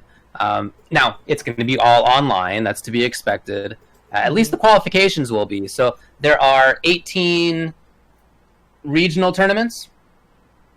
And those regions include North America East, North America West, Asia East, Asia Southeast, China, Australia, Central America, South America, Europe West, and then Europe East and Middle East is one.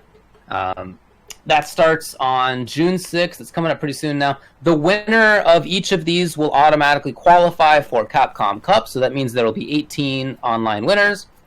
In addition, you're going to have last year's champ come back, so that's IDOM.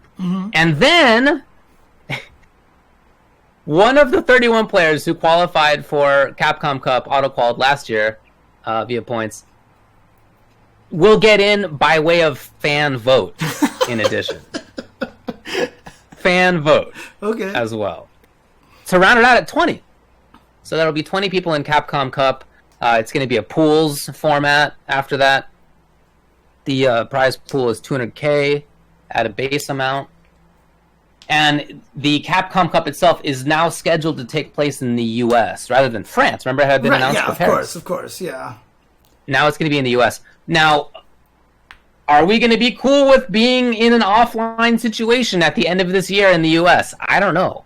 I mean, I kind of think that it should not be in the United States of America, the dumbest country in the world when it comes to COVID-19. But that's what they've said.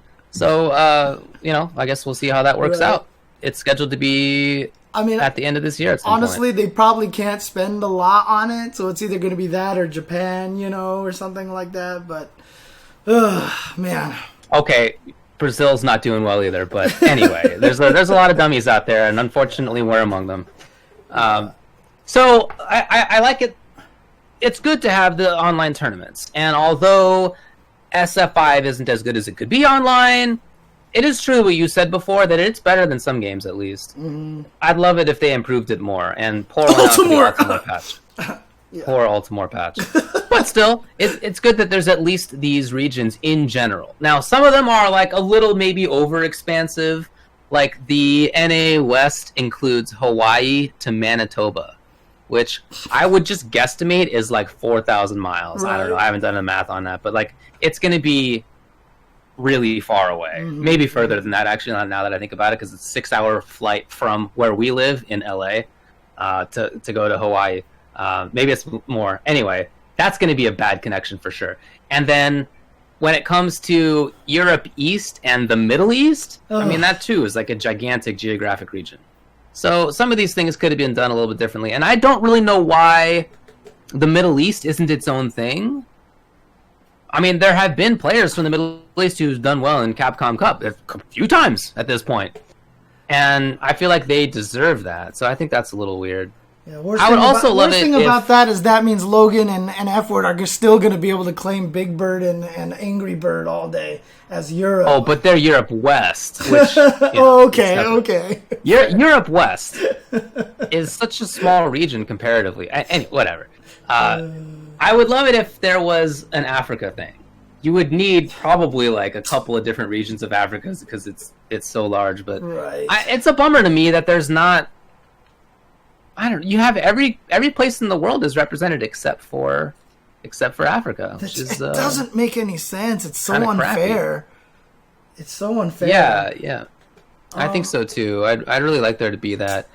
Yeah, it's a little curious that China has its own when there's an Asia East and when there's a Southeast Asia. But China's gigantic. I mean, it's a huge, huge country. Yeah, I mean, I wonder how they're going to do location kind of verification, Does that mean China can enter Asia East, or how that's going to work. That's a good question. I don't know the answer to that. Yeah, I'm curious about that part, but obviously the regions are a little bit, suspect and everything like that. But... Like, Australia's fine. Australia is a continent, and it's really far away from everybody else. So that I'm not bothered about that one.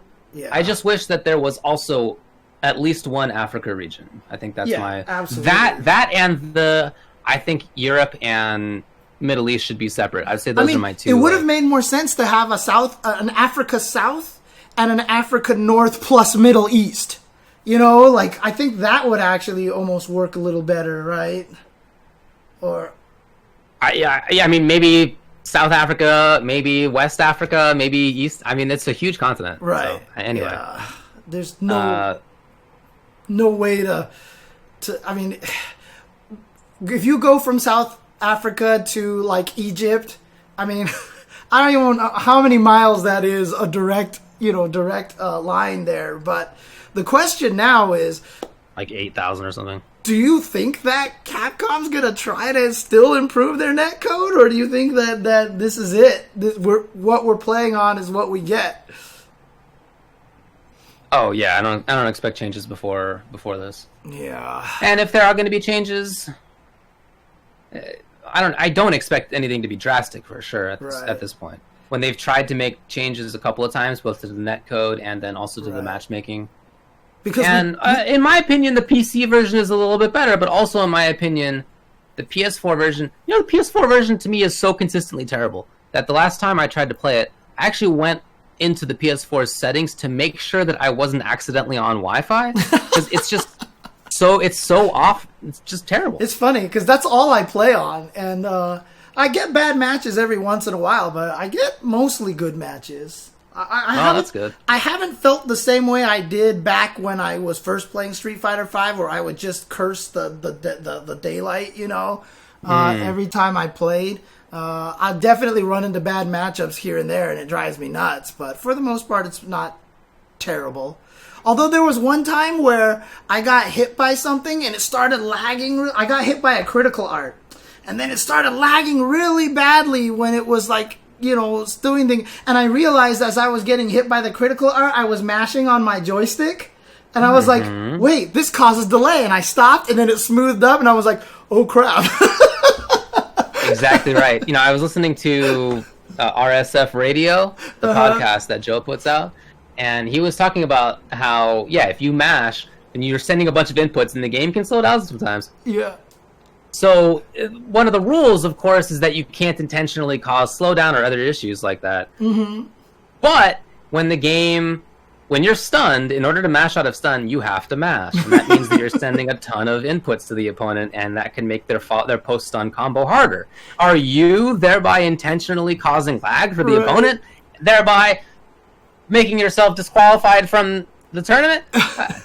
Probably not, but it's just... That's why it always feels like the online play. That's why it feels like every time you get someone stunned, they kick their router to mess up your combo, because they're actually just doing this, But I mean, exactly. It's telling though. I mean, this is one thing that we didn't mention, is that Street Fighter V does have rollback netcode, and it wasn't put into that Evo Online thing. And That's a big statement from the Evo guys, and a very correct statement, in my opinion, to not include that and be like, hey, look, we're going to include good rollback netcode. We don't want you to make our rollback netcode look like garbage.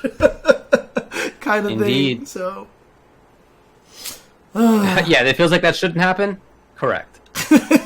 It shouldn't be that if you try to match it, you cause lag. You're right. But that's the world we live in right now for Street Fighter, at least. So that's the news for CPT Online. Yeah, but again, I'm happy that they are doing it. They really should improve the netcode, but that's not the esports side of Capcom's job. So at least the esports side of Capcom is doing something this year, and they're taking into account the fact that we can't be traveling. Yeah. And I'm glad that there's something happening. Yeah, I'm fine with that as well. And obviously a lot of people are trying to make this transition to make something work. And again, the thing that hurts the most for me as a fan of Street Fighter V is, I keep saying this online, there's no bottom tier this season. There's just no bottom tier. The bottom tier is like 8 to 10 characters, and everybody's so good. the new V skills, the changes, like the variety that we're getting now, the craziness from the characters. I was so excited to see tournament level play for this game in Season 5. You know? Yeah, for sure. Even the Red Bull Kumite at the end of last year, where we actually got to see, was it Storm Kubo and the tire usage from Abigail? It was so fun. And, you know, we're missing all of that now. And so for me, just as a fan, to be able to see these kind of things, I'm super excited for that. So I'm really excited. And yeah, obviously Reddit Street Fighter is out there as well. But, you know, I'm talking about, like, I want to see what, you know, Dogra, Gachikun, Takeuchi, do any of the, like, Big Bird, do any of the top Rashids go with V-Skill too, you know, and this kind of thing like that. I really want to see those guys go at it, and I'm excited for that. Is Brian F. going to use V-Skill 2 for Balrog in tournaments and everything like that? So I'm excited for that. There has been a lot of good footage to watch. Yeah, I've been watching a bunch of RSF, and NLBC is still doing it. Salt Mine's been great. There's a lot of good leagues out there right now. Dude, I was watching the 818 local on Sevele's stream. I was just watching Sevele's stream as he was playing in there. And he won the tournament. So, dang. Yeah, he beat Samurai from Losers Samurai and Sevele were in the 818 tournament? Yeah, they both joined the 818 tournament. Okay. Yeah, right. From NorCal. But Sevele lost first round. And then he fought his way all the way through. He took the John Choi route, and he ended up taking the tournament. It was super cool to watch. And he ended up beating Samurai from Losers Bracket in Grand Finals. So good job to them and everything like that. So a couple of weeks ago, I told this story. I was playing Dalsum online for a while, and I ran into Sevele, and he smoked me. Yeah, although you know what, I was talking to Sevele, and I'm not trying to make you feel bad or anything like that, but like I told him who my worst matchups are, which are Cammy, Honda, and Boxer. Although I did beat a Honda on my stream just recently, so I've been studying that matchup a lot. But Sevele said that Boxer is definitely there, but he also said Dalsum is one of his hardest matchups to fight. So that's cool. In any case, he beat me with my Dalsum, and then I beat him with my Honda. Ah, yes, okay. Because that matchup does still suck. I was just doing stuff. It worked out. Yeah, it's such a crappy all right. matchup. Anything else to say about CPT Online? Nope. All right. Well, let's talk about another thing. Killer Instinct Cup? I didn't hear about this. What the heck? You didn't hear about this? No. Oh, okay. So Brandon Alexander, who of course organized the last Killer Instinct Cup, which at this point, I believe in 2017 was the last one, some time ago at this point. He had a tweet that said, "We are making moves to get you all an announcement within the next 2 to 3 weeks. All I can say right now is that we're back," and he has a picture of the Killer Instinct World Cup logo. That's so cool. So I don't know exactly what this is. Presumably it's all online, right? But he said in a follow-up tweet in response to Keats, who asked, "Going online?" Brandon says, "I'll fill you in shortly on the year-long journey I have planned for our game." Year-long journey. So, I mean, I'm very happy to hear about this. There's been such an upswell in KI recently. I've been playing it as well, but I'm not the only one. I know that there's been a lot of other people who have independently been playing it as well. And at the same time, there have been people who never stopped. Right? I mean, there's still a legit strong scene online. Like they're grinding all the time. I had a stream where Tubaware was teaching me KI. So I put it on the title, Tubaware teaches James KI. Keats jumps in the stream. He's like, "You commentated Season 2 World Cup. How are you being taught KI right now?" Yeah. And I was like, I haven't played it since Season 2, okay? I'm a little out of touch now, so... But, I mean, I still remembered a lot of it. And when I started messing with it, a lot of things were like, "Oh, that's right, this is how manuals worked. Oh, that's right, this is how this kind of stuff worked." And so I messed with it a little bit. I learned a bunch of Shin Hisako, because I was told that she would be more my style than regular Hisako. And so that makes sense to me. Shin Hisako is someone that I'm looking into, Aganos. And I had forgotten that when I first played the game, I was a Thunder user because I just wanted to be a grappler, right? So I may go back into looking into Thunder again because I remember doing a lot of Thunder tech, but I am in such a terrible situation right now when it comes to KI. I am basically kind of screwed because my Xbox One KI joystick doesn't work anymore. And because we're in quarantine, I don't know how to get it fixed. I've changed the cable. It just doesn't get any power. It just doesn't get any power. So I was learning all of my KI on a pad. Oh, no. And it was the terrible Xbox One pad, which has the worst D-pad in the world, so I had to play on the analog stick. And then people were like, just get it on PC, right? Okay, so I was like, that's a good idea. So I went to the Microsoft store, because if you own it on Xbox One, it's cross-play, right? So I was like, cool. And I went there, and I went to go download KI, and I clicked install it now, and the window opened up, and it said there are no platforms that you can install it on. And I was like, what the hell? Like, it should be crossplay. Then I clicked on all that stuff, and it says you must have Windows 10, and I was like, oh god. It doesn't. Well, you can just download Windows 10. I know. I have to upgrade my computer to Windows 10, which is going to be a... Like, you don't need to pirate anything. You can just do it. Yeah, I know. It's going to be a process. You know what I mean? Because I'm going to have to spend a weekend to back everything up and do all this other stuff and make sure I don't lose everything. And because I am still on Windows 7. And not only that, but the Microsoft Store version of KI does not work with all the other joysticks. It only works with Xbox One sticks. Okay, but it's also on Steam. It is also on Steam, but you can't play ranked versus everybody else. I'd have to pay for it. And there's a lot. I have a lot of hurdles right now trying to get myself back into this game. So I'm gonna have to figure out a way to make this work at this point. So I could joy to key. I could joy to key to make a joystick work for KI. There's that option as well. So yeah, and then of course once I get to Windows 10, it's funny because even at my job, I never installed Windows 10 on any of my machines. I hated the boxes. Like, I just said F you to the boxes. And it was before Windows 10 really kind of put in all the ability to make it just like old Windows again. And so if I install Windows 10, it's going to take me a while to acclimate myself with it and do all the things that I need to do to turn it into classic Windows. So, it's crazy. All right. Let's move on. So, yeah, it's going to be tough for me to get to that. But I want to. KI Cup's back. I want to. Announcement within the next 2 to 3 weeks. We'll see what they're talking about there. Yeah. But that's exciting news. So, let's talk about some game news. Okay. I had wanted to address them's Fightin' Herds. I guess we did end up talking about it quite a bit. I just wanted to give my review, which is quite positive, but I think we made that pretty clear already. Yeah.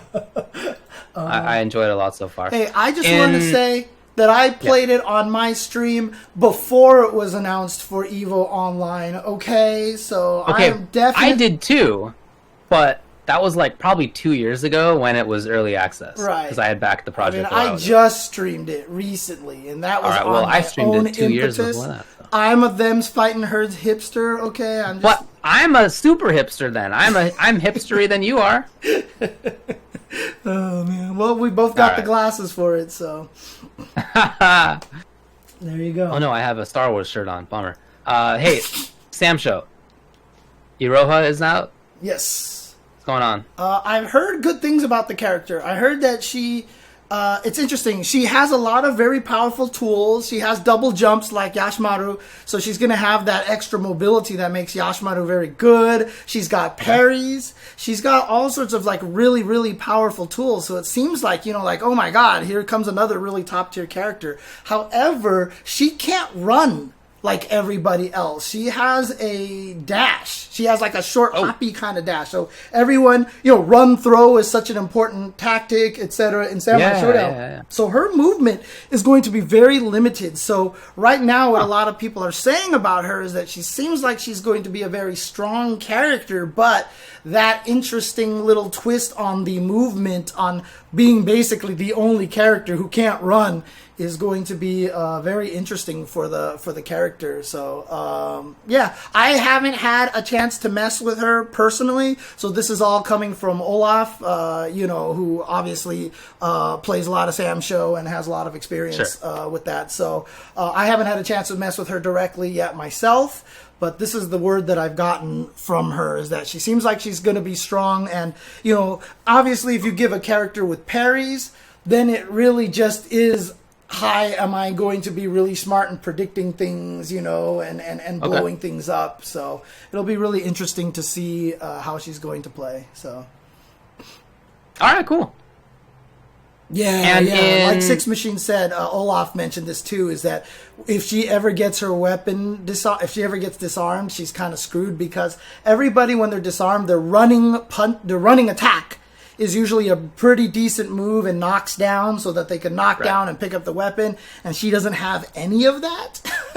So, she might, despite how good she is, if you can hit her with a weapon flipping technique, it could harm her really badly. She may have to consider bursting to save herself, all sorts of things like that. So it's actually kind of neat that they're playing with that. One of our questions were, how do you like it when a character has their own mechanic in a game and stuff like that? I love that shit. Okay, Agreed. That's one of my that's why I said, I talked to Mike Z about this, but I was like, dude, if I ever had the chance to create a Skullgirls character, I'd have one of two choices. One, he had one character that he said he wanted to make a crazy knife character, kind of like Spiral, and I would be like, yes!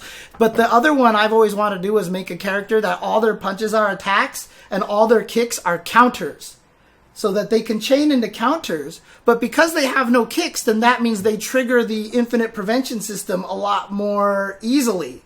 But since they can chain into counters, if you can predict when someone's going to burst, you can chain into a counter and then that sounds cool. Restart the combo again against their burst. I thought that would have been kind of like a way to design a character to play with the system almost, know? Yeah, it sounds cool. And I think that would have been fun. So I love that kind of thing. So, if Iroha kind of ends up that way, I think that's cool. I think that's absolutely neat. Agree with that. Okay.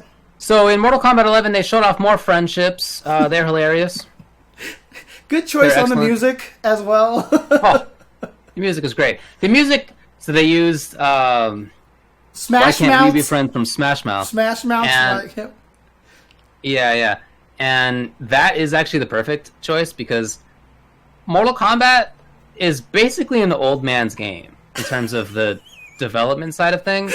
Like, the competitive side is all young folks, right? But all the guest characters are from the 80s and 90s, and the music being from the 80s and 90s, or this 90s in this case, right, I think is exactly what it should be. Like, it's supposed to be a nostalgia trip for people who grew up playing this game with friendships. And yes, we're like 40 years old now. Dude, so there you go. As a person who has made combo videos and things like that, I know whoever edited that video together, when the lyric says, drink my wine, and they got to show, was it Sindel's it was friendship, Sindel, where she drinks wine, I was like, that guy was just so happy about that. Like, it was a great trailer. Yeah, they did a good job with it. They did a really good job. They really did a good job with it, and they're funny. And Melina's in it. I can't believe they're trolling people with that. It's just that was one of the best things. What a bunch of dicks, dude. Talk about a bunch of dicks. I love it. I absolutely love it that she's there playing patty cake with Katana, and in the story they hate each other, but like all the friendships so far are basically like, this character would never do that, so let's make him do it. Right? Yeah. And that's what Katana's doing. So Melina, so they have a model for Melina, I guess. Or maybe they just have, maybe that's just Katana, but there's like a purple mask on her. Yeah, they just changed her to purple color. Since you can't see her face, it's actually just Katana and you can't tell or something. Definitely plausible. So that's very funny. And then they even tweeted on the account. They even tweeted, I wish I had saved the tweet, but it was something like, yes, Melina is in Mortal Kombat 11. No, she's not playable. Yo! It was so great. Okay. They went right for the jugular. It was awesome. Now, did it get revealed? Are there conditions to do friendships? I don't know, man. I don't know. 'Cause- Paco Stevens says we're not dicks. Oh, yeah? Yeah, I don't believe that Yeah. after you told me about that tweet. So I think it's so funny, dude. I was so happy about it. I want to know. Oh yeah. So some people have already found out it is just katana. Maybe that's just colored purple or something.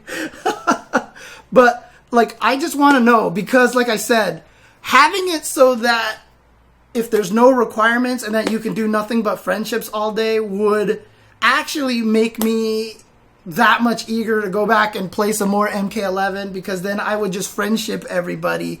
Yes. For hearts and all that stuff like that. And that way I don't have to watch Johnny Cage murder his daughter or you know, Cassie or you know, Jackie brutalize her dad and stuff like that. I agree with you on both points. Yeah, if I can do friendships every time, I will.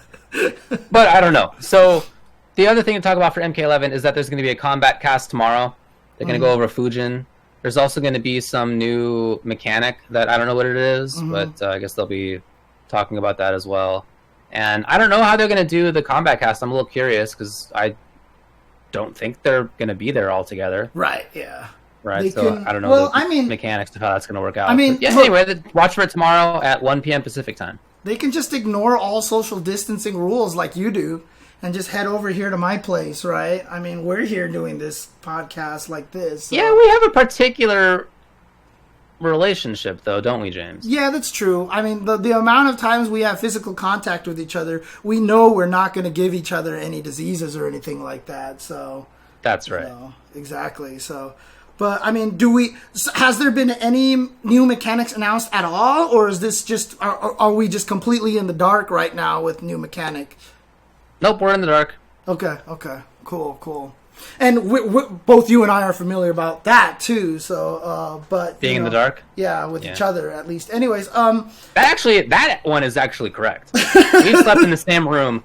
I can't even tell you how many times we've slept in the same room together. That's probably true. That is true for sure. You can't name that number. Absolutely Come on. True. It is absolutely true. Okay, cool. Well, I'm looking... All right, so that's something to watch for tomorrow at 1 p.m. Pacific time. In Dragon Ball FighterZ, more Ultra Instinct Goku's been shown. Comes out May 22nd, just a few days from now.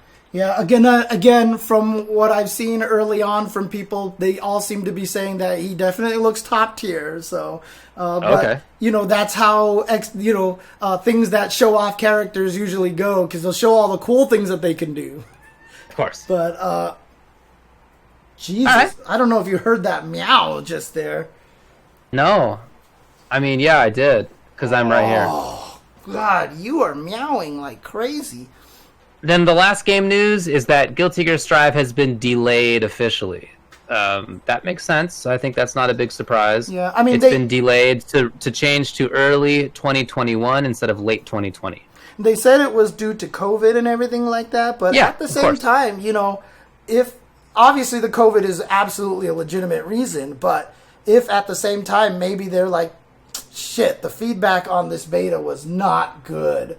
Maybe let's think about this a little bit more, and so they can use this opportunity to do more stuff. I think that's actually kind of cool too.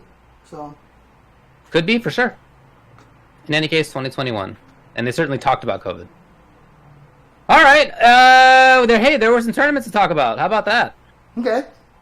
So the Kolosseum has been an ongoing Mortal Kombat 11 series put on by Mr. Aquaman and the crew. And they've done a great job, and they had different commentators every week on it. Like, they really got a lot of the community involved.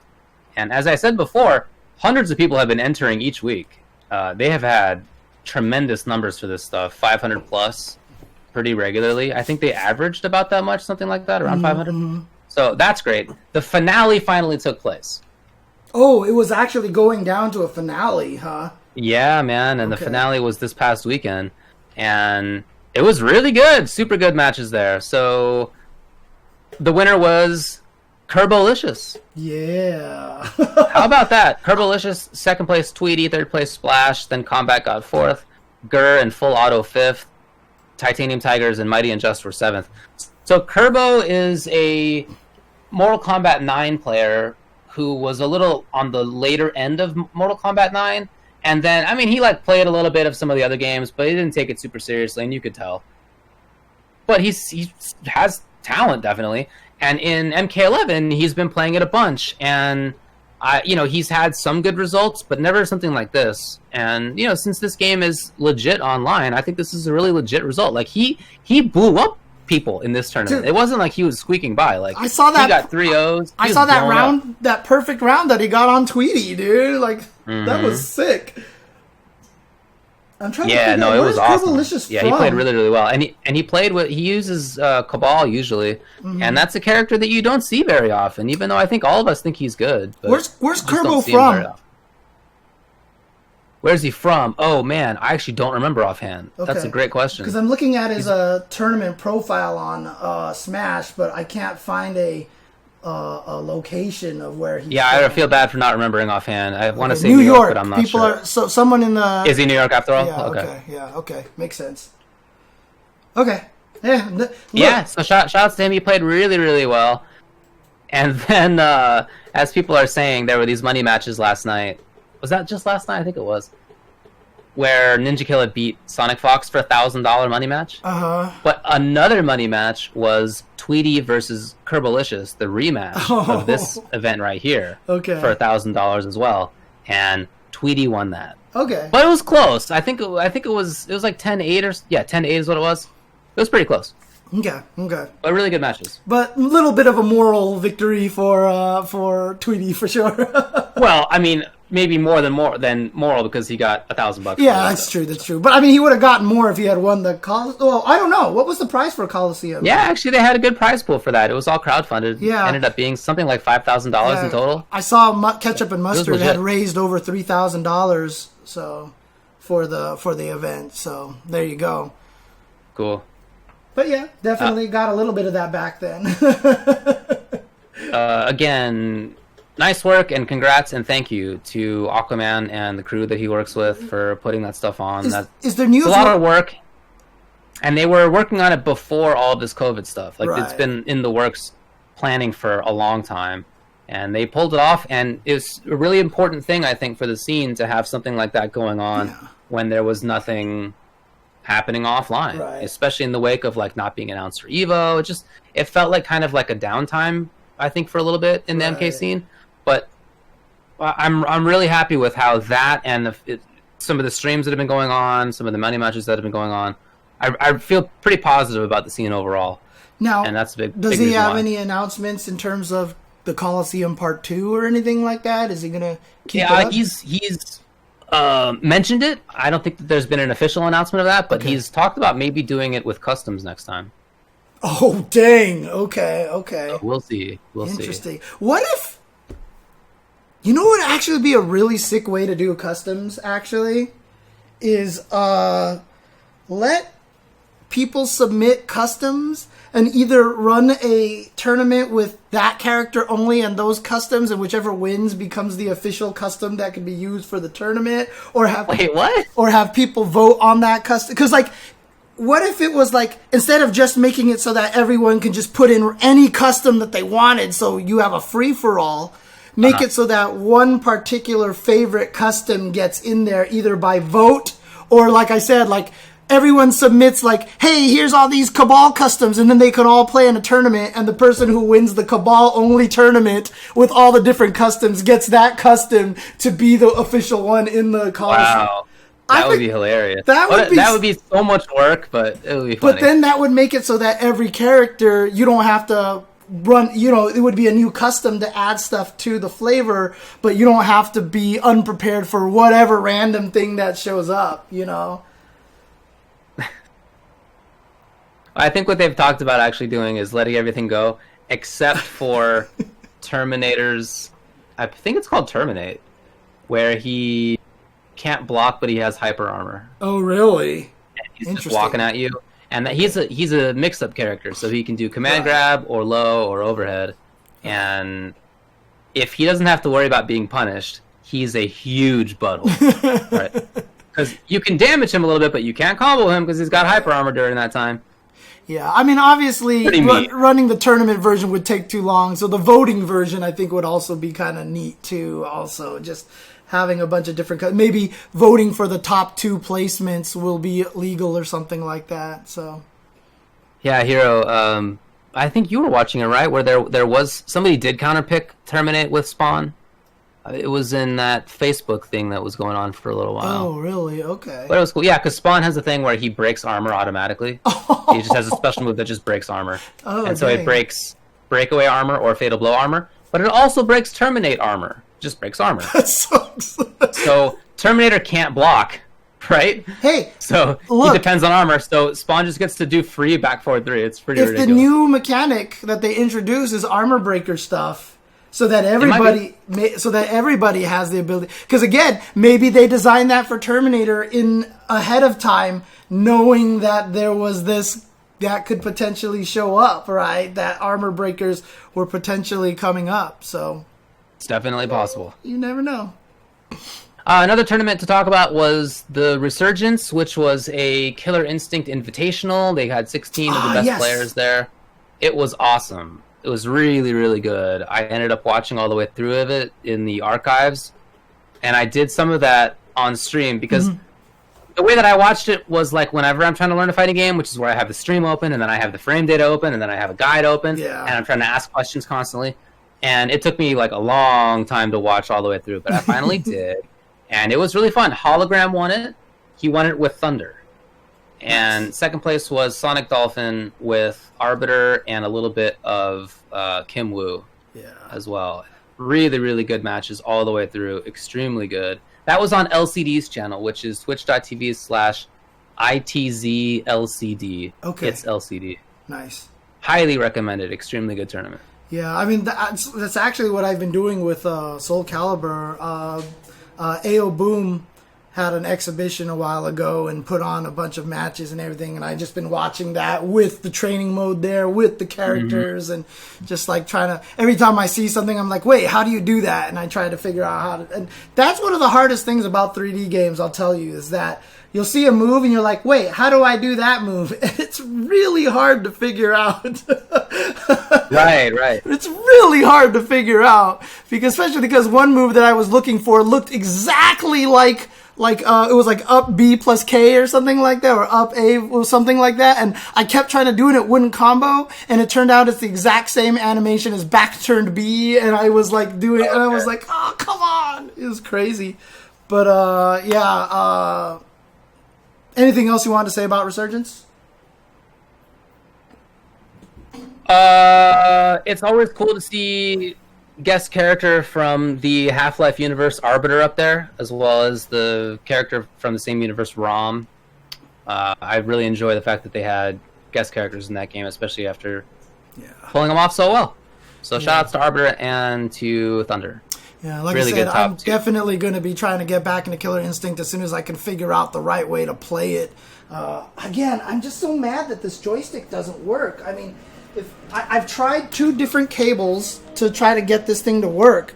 If anybody has any other ideas on how I might be able to, or can I mail it into somebody or something, you know? You can probably do that. Social distancing style that way. Hit up Ducky or somebody who does repairs. Yeah, someone who can look at the board and just see if it's getting any power. If it's not getting any power, that means it's probably dead.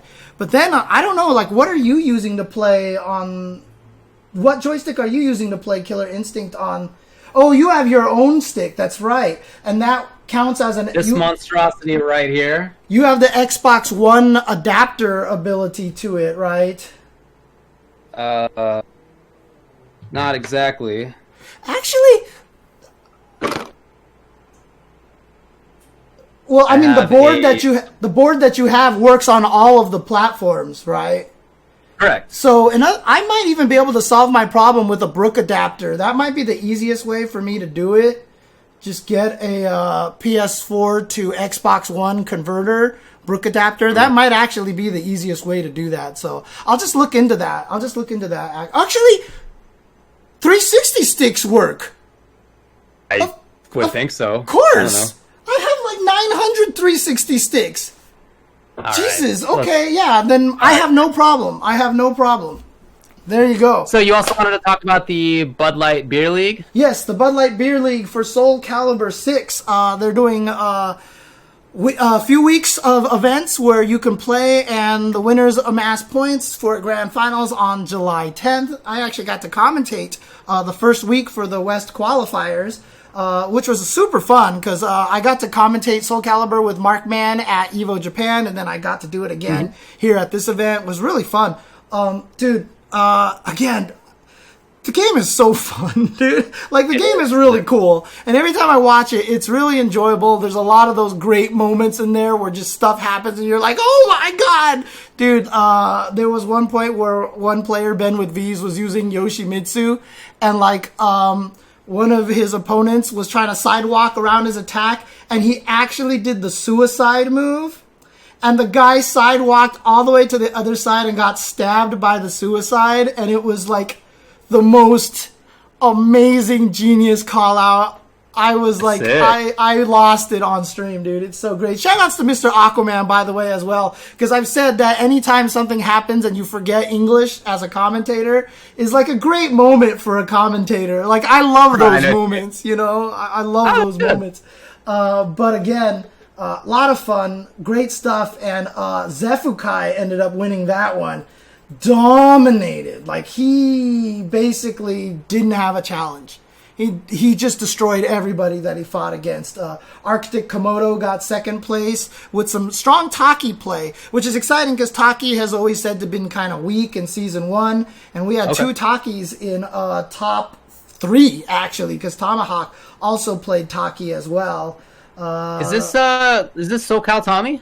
Yes, I think so. Yeah, and he's also going to be doing some commentary at some point in time as well. Oh, good work for the event as well. So Tommy, yeah, SoCal Tommy, and then in fact, the only person he lost to was Arctic Komodo, which was the other Taki player, and then Sono Teroka got 4th place with Nightmare. Ben with V's 5th place with Yoshimitsu. Sultan with Cervantes. So a lot of good players here. It was really cool. Man. It was a lot of fun. And again, like I said, you know, back to that question that we had, you know, I just watch it again. Every time I watch Soul Calibur, I fall back in love with the game.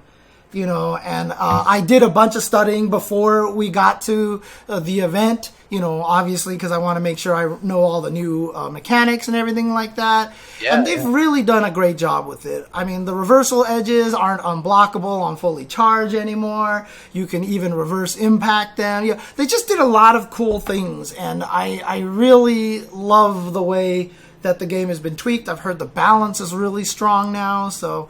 I'm definitely, you know, it's one of those things that I swear if it had rollback netcode, even if it was not as good rollback netcode like Street Fighter V, I would definitely play it online a lot more. But I hear you. My experience, for example, with Tekken, where, you know, I get hit by Snake Edge and I have a famous rage clip, and then I go play at SoCal Regionals, and Forwood is watching me, and I block like every Snake Edge and all these crazy things, and he was like, wow, your reaction's really good. And I was like, I can't block any of these things online, you know?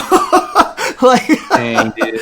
It's tough. And then, especially, like, when I play Under Night and Birdsari, it's just like, when I have to do a Nanase combo, her combo is tricky, because you have to jump and hold H right away, and when I get used to the timing online, and then I go back to training mode, I can't land that combo at all.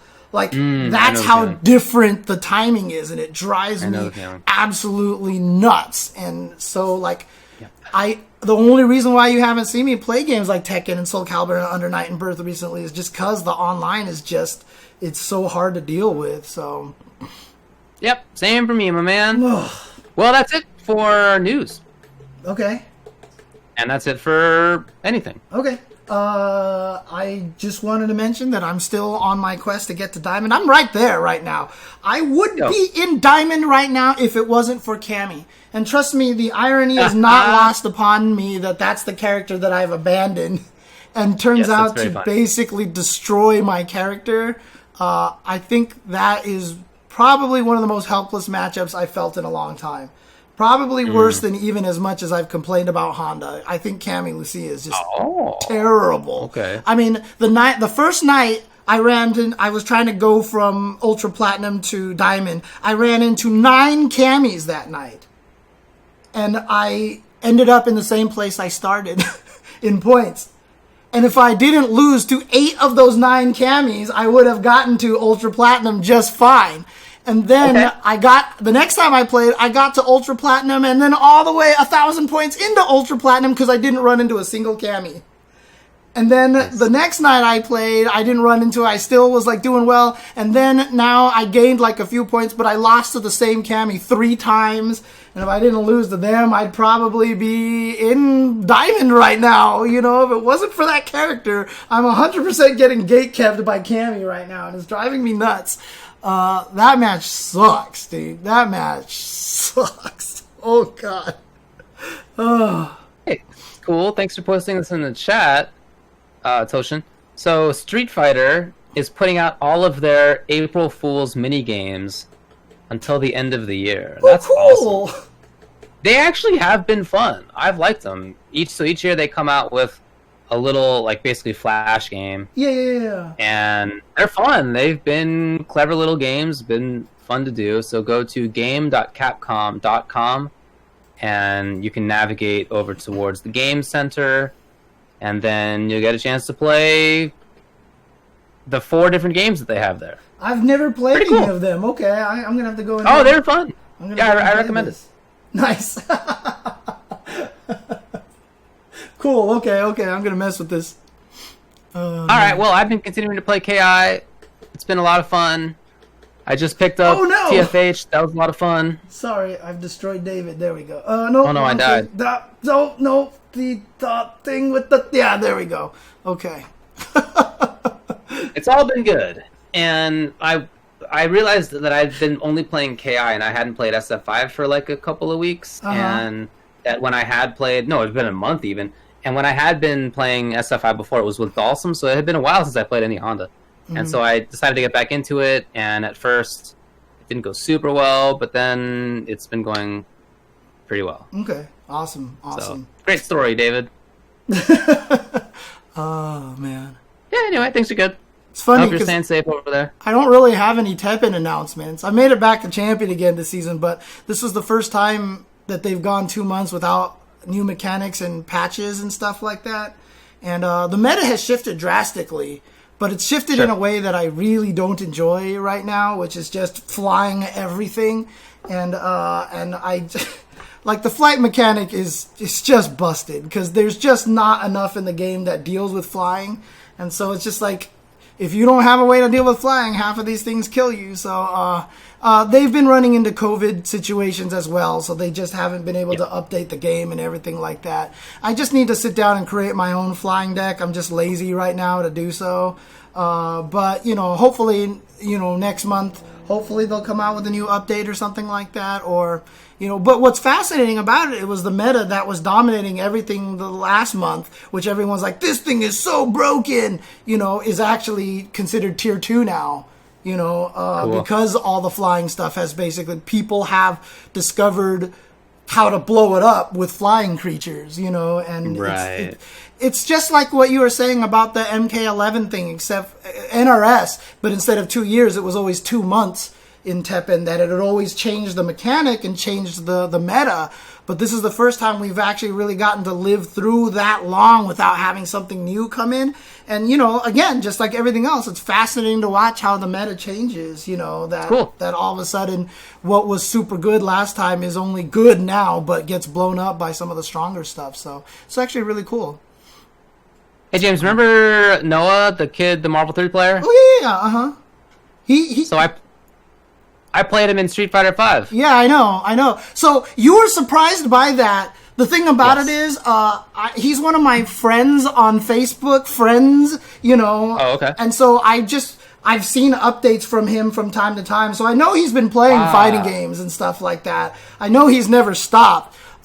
He also showed up on my test tournament day and was like, "Can I enter?" And I was like, "Shut up, Noah. You are definitely Come on, not dude. gold or Yeah. lower." I was like, "Get out of No. here." And then Broly Legs showed up, and he's like, "Can I enter? I can't use my feet. I can't use my hands."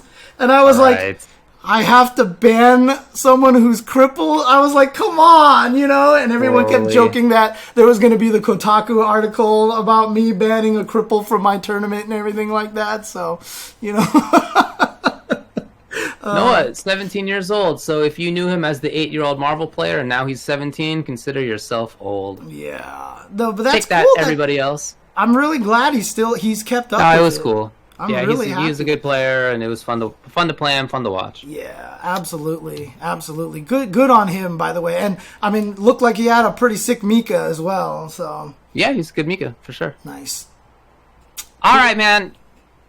About to get out of here? Yeah, I don't think I have anything else. Is there an 818 local today? Oh, I There was will one check last for week. you, but I don't think so. That's where I was watching Seville, so... Okay, so I have nothing... I won't be able to watch Seville kill everybody with Lucia again, which makes me sad.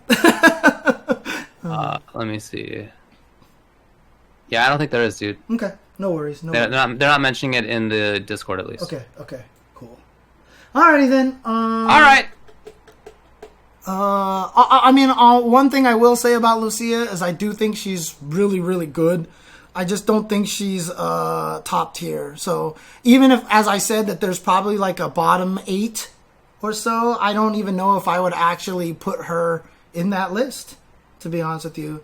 Things with her are starting to make a lot more sense. She has a lot of shortcomings, but she has the ability to be super aggressive in the corner and just murder people. There have been those rounds where I've murdered people in the corner and it just feels really, really good. But she still has a lot of shortcomings. If I wanted anything patched with this character, the number one pick was just please make it so that people can't fall through my EXDP anymore. That's all. Because I actually just lost the match because of that. Because, you know, she kicked one way back and then the front, and the guy jumped at me and I just did it, and they just fall right through, and then he crush countered me and I died. And I was That's like, funny. come on, man. But, I mean, her Showbiz asked me what makes her weak. It's really just about her lack of range. They did a lot to make sure that a lot of her combos just won't work. And I think she has trouble in the corner. I think when she gets cornered against someone who has better range, it's hard for her to get out because she doesn't have something like a Urian EX shoulder, which can push herself out of the corner, be -2 and be safe. So she's kind of stuck. She doesn't have any like free ways to get out of that situation because everything she has is like -6 or worse, you know, so it's kind of tough for her to get out of those situations. And she has a lot of trouble with the mid-range, so that space that Honda dominates, you know, the post headbutt space where you can hand slap and she has problems because she can't touch you. That's also the range that Cammy dominates, which is why she can't beat Cammy.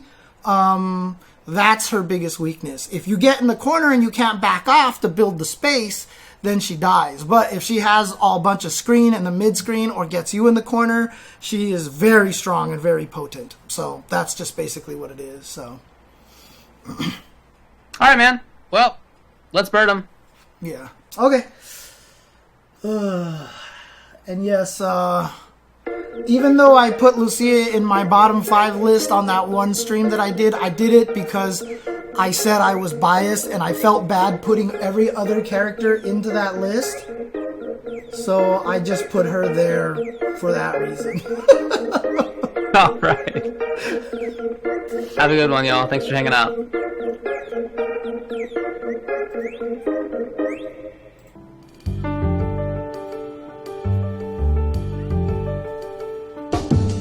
I hope people in the chat can hear this cat meowing.